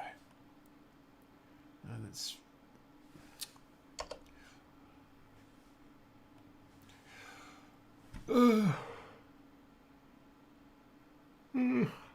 Excuse me. Where are we? How do we zoom in this? We can't zoom, can we? Can I go up here? Or is it down here? Oh, here we go. Oh, that's violent.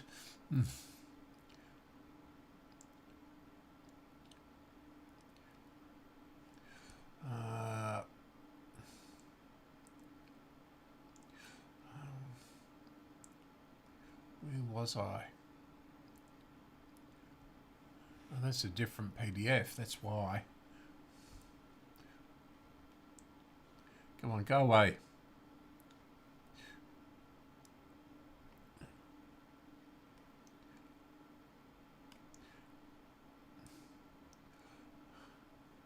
Yeah, there it is. So 200, 30, 30, 2.5, 2.5 and 0. And I've got 160, 35, 35, 3, 3, and but this one is 0.9. Oh, okay. Yeah.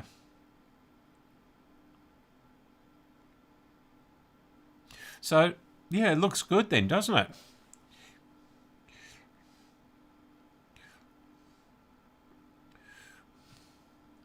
It seems to be okay.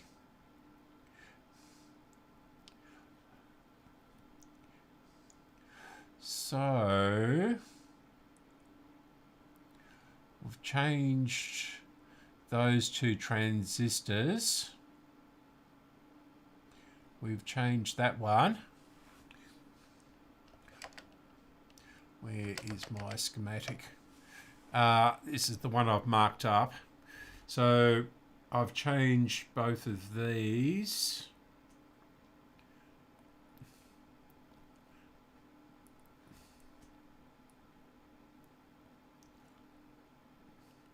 Where are we? What's it doing? I've got so many different. Is it that one?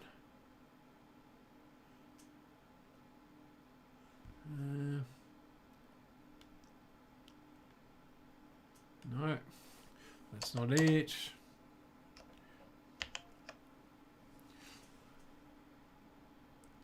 Where did I? Let's edit. No, go away. What did I do before to get that writing on there?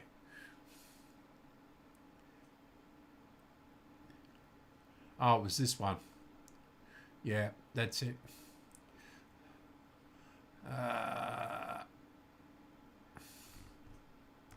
So, go to that one. Is it that one or no? It's this one. So we've changed these two. We've changed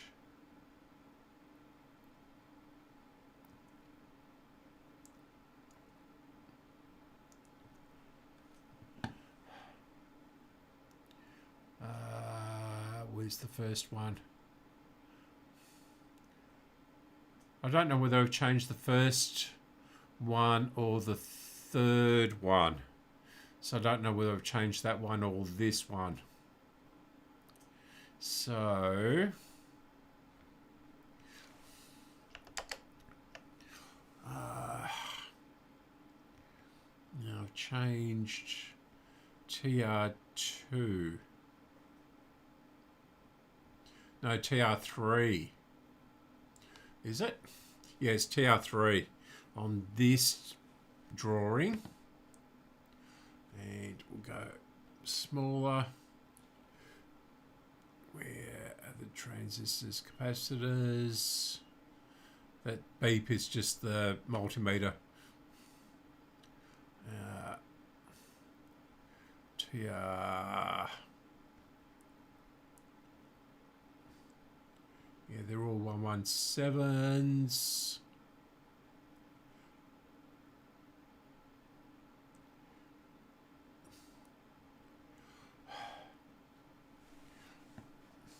Measured at remote end of IF primary.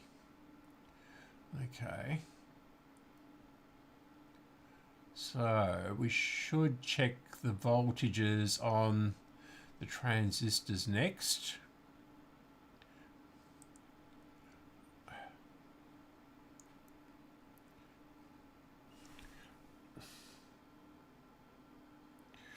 V2. These X2 are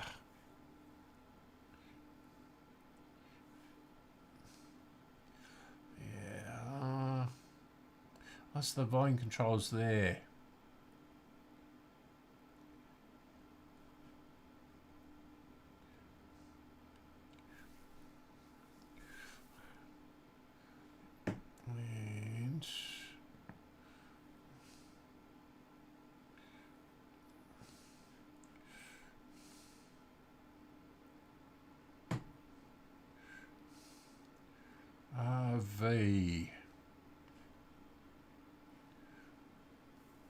What do you mean by RV2?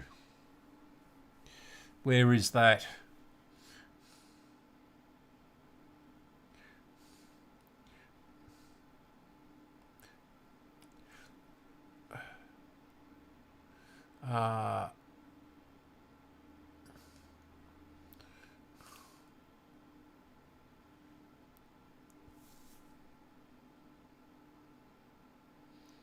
Oh, okay.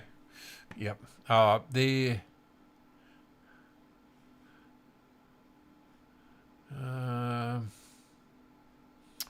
Where is it?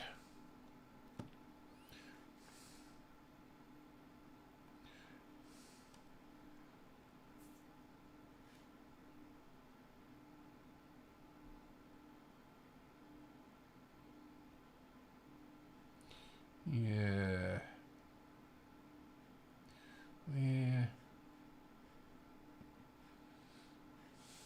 Where's it located? Oh, okay. What's the reference diode? So there's a diode there. You mean the little trimmer? Or the big trimmer?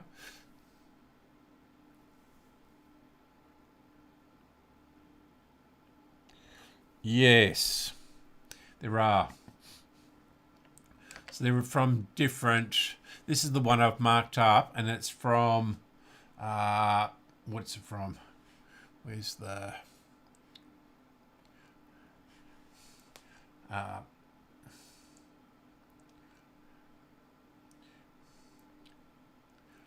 where is it? Yeah, it's just from... This is from radio servicing. And... Oh, I just... Where did I see RV2? I just saw it.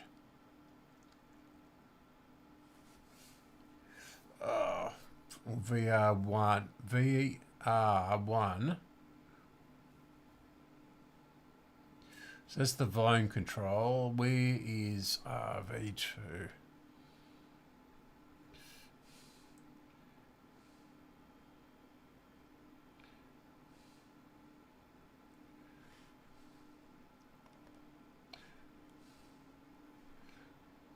Oh, yep.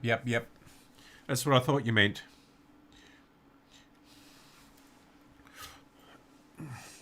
Okay, we'll go back to the bench and we'll measure those.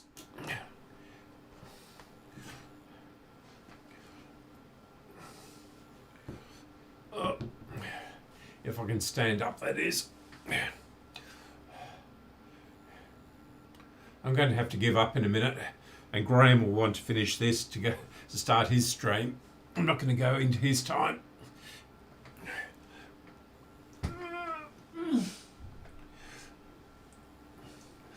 Been sitting down for too long and my back is killing me.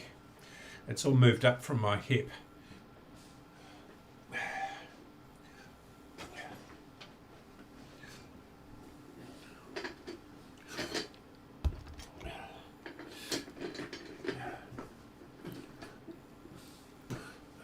Okay.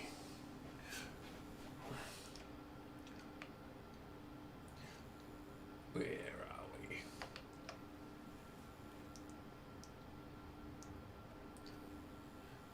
Okay. Right. Go down to...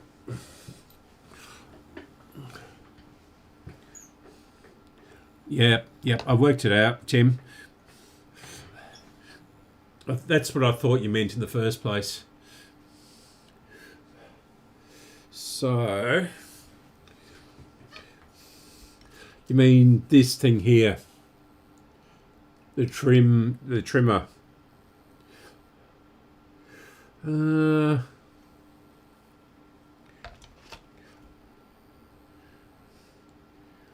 it has been adjusted quite a few times. And there are breaks in the track. Or not the track, but there's a silver... No, it's not. It's just the angle I'm on. Oh, yeah.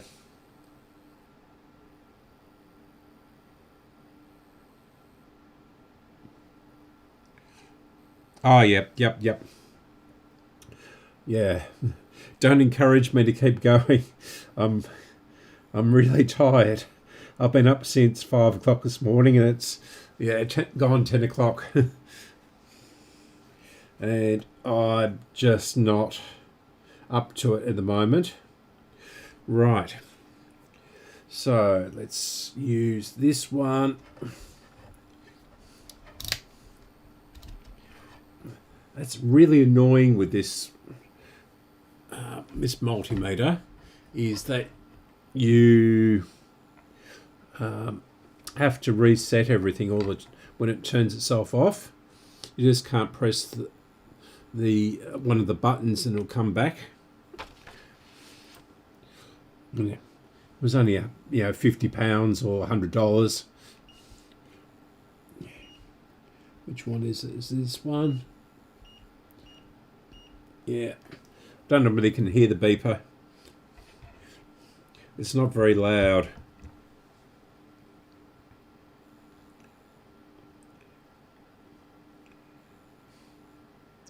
Oh, okay. But there is continuity through it.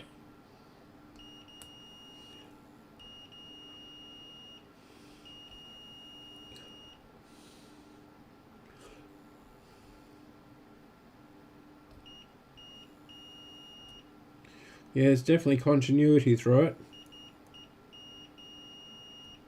And to the wiper. Yeah. Actually, I wonder about this one, the volume control. Because if the trace has broken on that, if we get in here.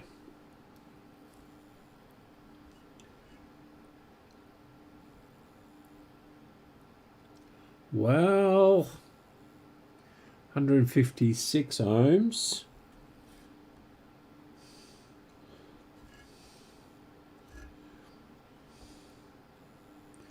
And there's your problem, I think. Okay. So it's the volume control.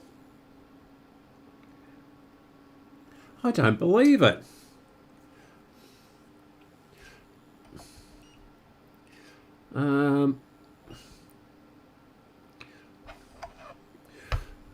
Yeah, is that, where can we get it without any reflections? Yeah, so this is the top to the wiper, and there's 135-ish ohms on it. Then the wiper to the other contact. Oh, okay, we've got something now. Yeah. I'm going to put the clip leads back in this one.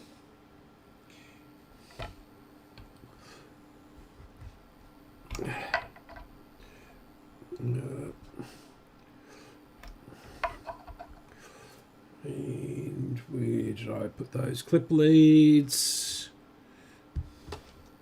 Ken Bruce has gone mad. You won't know what that is. There was a series of really, what was it? I think it was either a furniture or a electrical salesman. And when I was working at Channel 31, doing the videotapes and the the control desk, he used to sponsor the station. So it's a community station, so anybody can go in there and do anything. And he was dressed in a straitjacket. I'll see if I can find anything online and put a link in. And he had, and it's got, the ads got so bizarre towards the end of when I was there. Then I went over and worked overseas in Canada and the UK. Worked in the V&A and the Scottish Museum. And yeah, had his work colleagues dressed up as a woman and another. Did he have a pirate or was that someone else? I can't remember, but they were yeah. So, but yeah, you've got to see these ads to believe them. They're terrible. But they're designed to be terrible. So that's fully up. That's, yeah, this is really, where can I?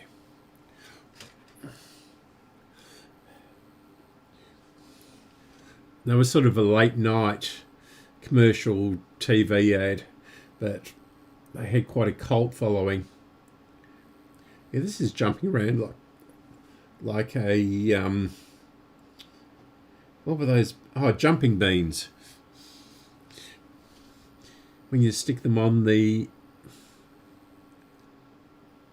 yeah, that's just me touching it. I'm not even touching it now. It's jumping around. I don't know if we can see that. Yep.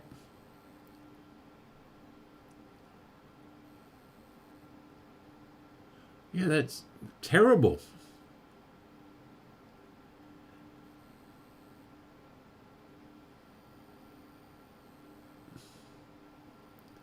Although there is a little capacitor across it. So, if we can turn this.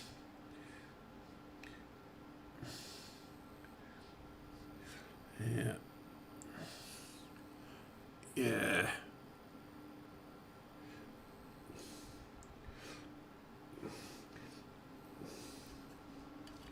So I can turn the wiper. Yeah, this hasn't been sprayed or anything.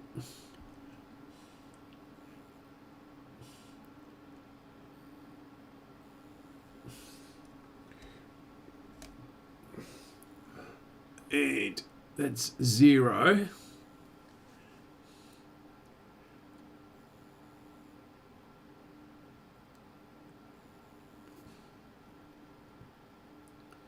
I mean, that's acceptable, but before it was jumping around a huge amount.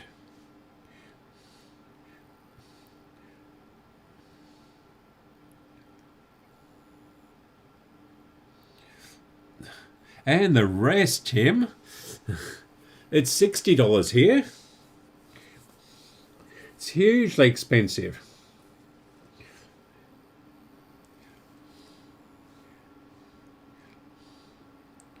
Yes, I won't be able to watch it tonight, but I'll watch it in the morning.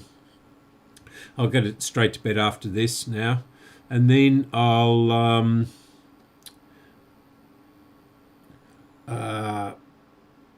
yeah, I'm going to wrap this up. I'm just going to spray a little bit of the deoxide in there, which, as I'm telling Tim, it's $60 here, and the green stuff, which is what I'm about to spray in for faders and volume controls and things, that is $70.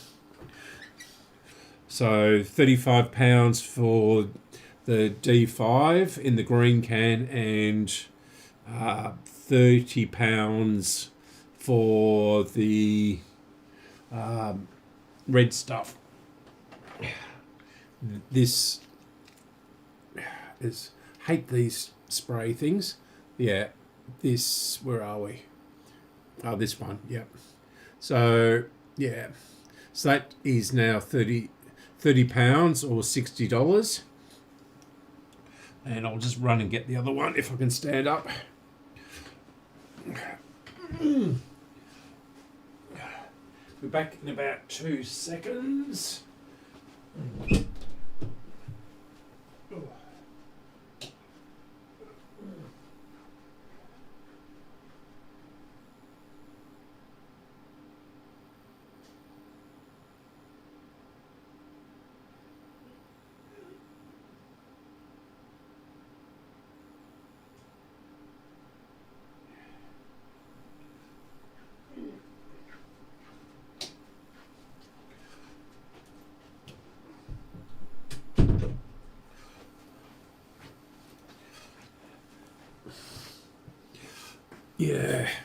Yeah, this stuff is $35 a can over here.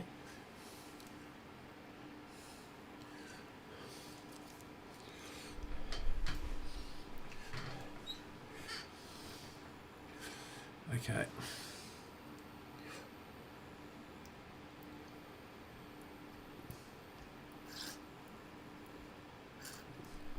So there's a couple little holes there that has gone in.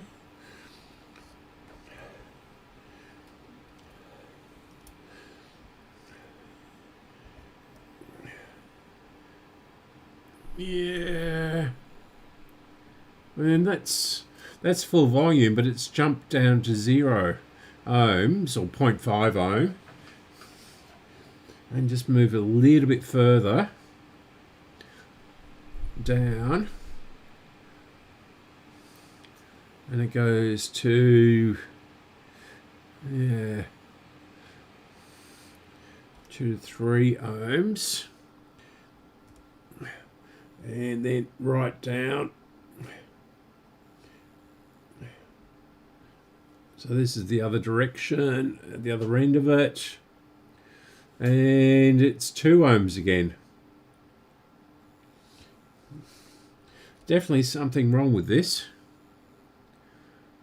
That's halfway, and it's only going to 3. Sorry, that's K. Sorry. Yeah. So that's 3K. And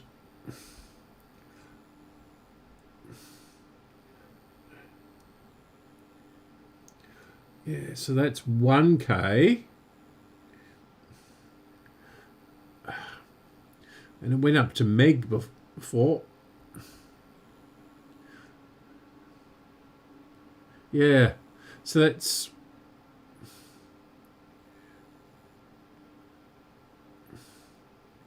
is jumping around all over the place. 60, yeah, that's 100K. Ah, that is really odd.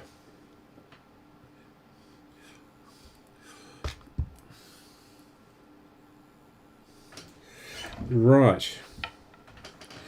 Okay.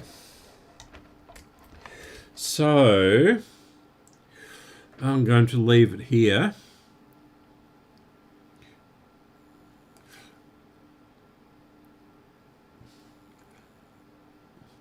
And end the stream here because I'm just too tired and it's getting really cold outside. It's going to be another 1 or 2 degree night.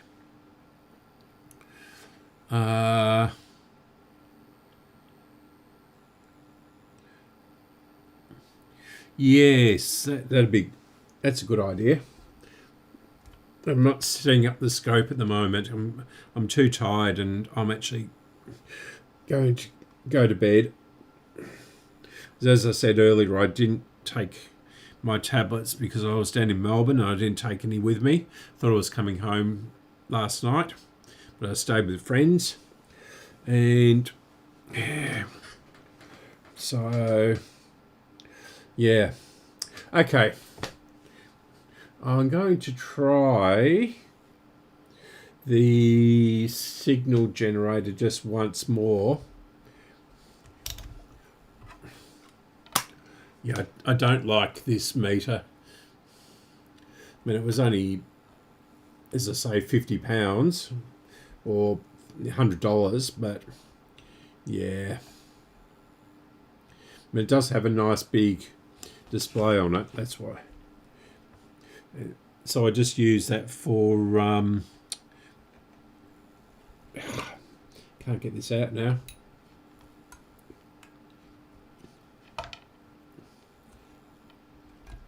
There we go. Yeah, for voltages and things like that, where I don't really care if I blow it up. Not that I blow it up with the voltages I'm working with, even with the valve radios, unless there's something really wrong with it. Okay, so one more go with the speaker. And we'll see if we can get any sound out of it. Then I'm giving up for the evening or the night.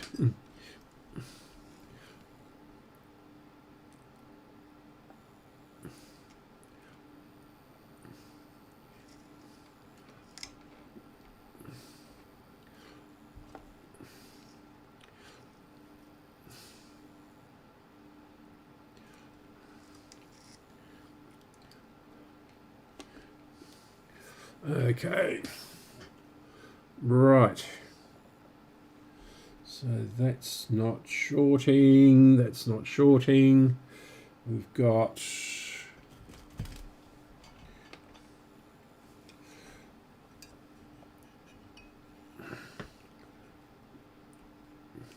that attached to that, so on, and I'll help if I turn the actual, yeah, it's making that click when I turn it on.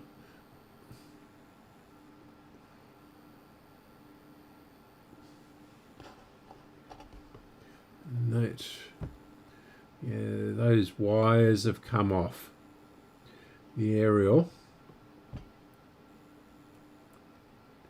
But we're still not getting anything.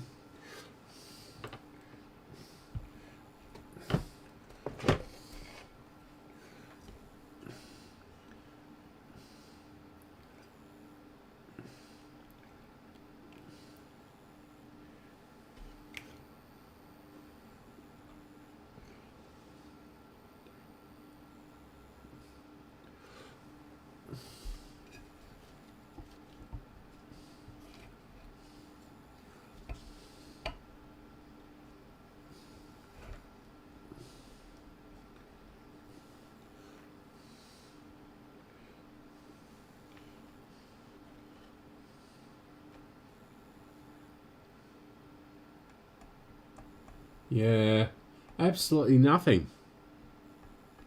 Getting the click on the center tap on the wiper. So we're getting some noise through the wiper, but nothing else.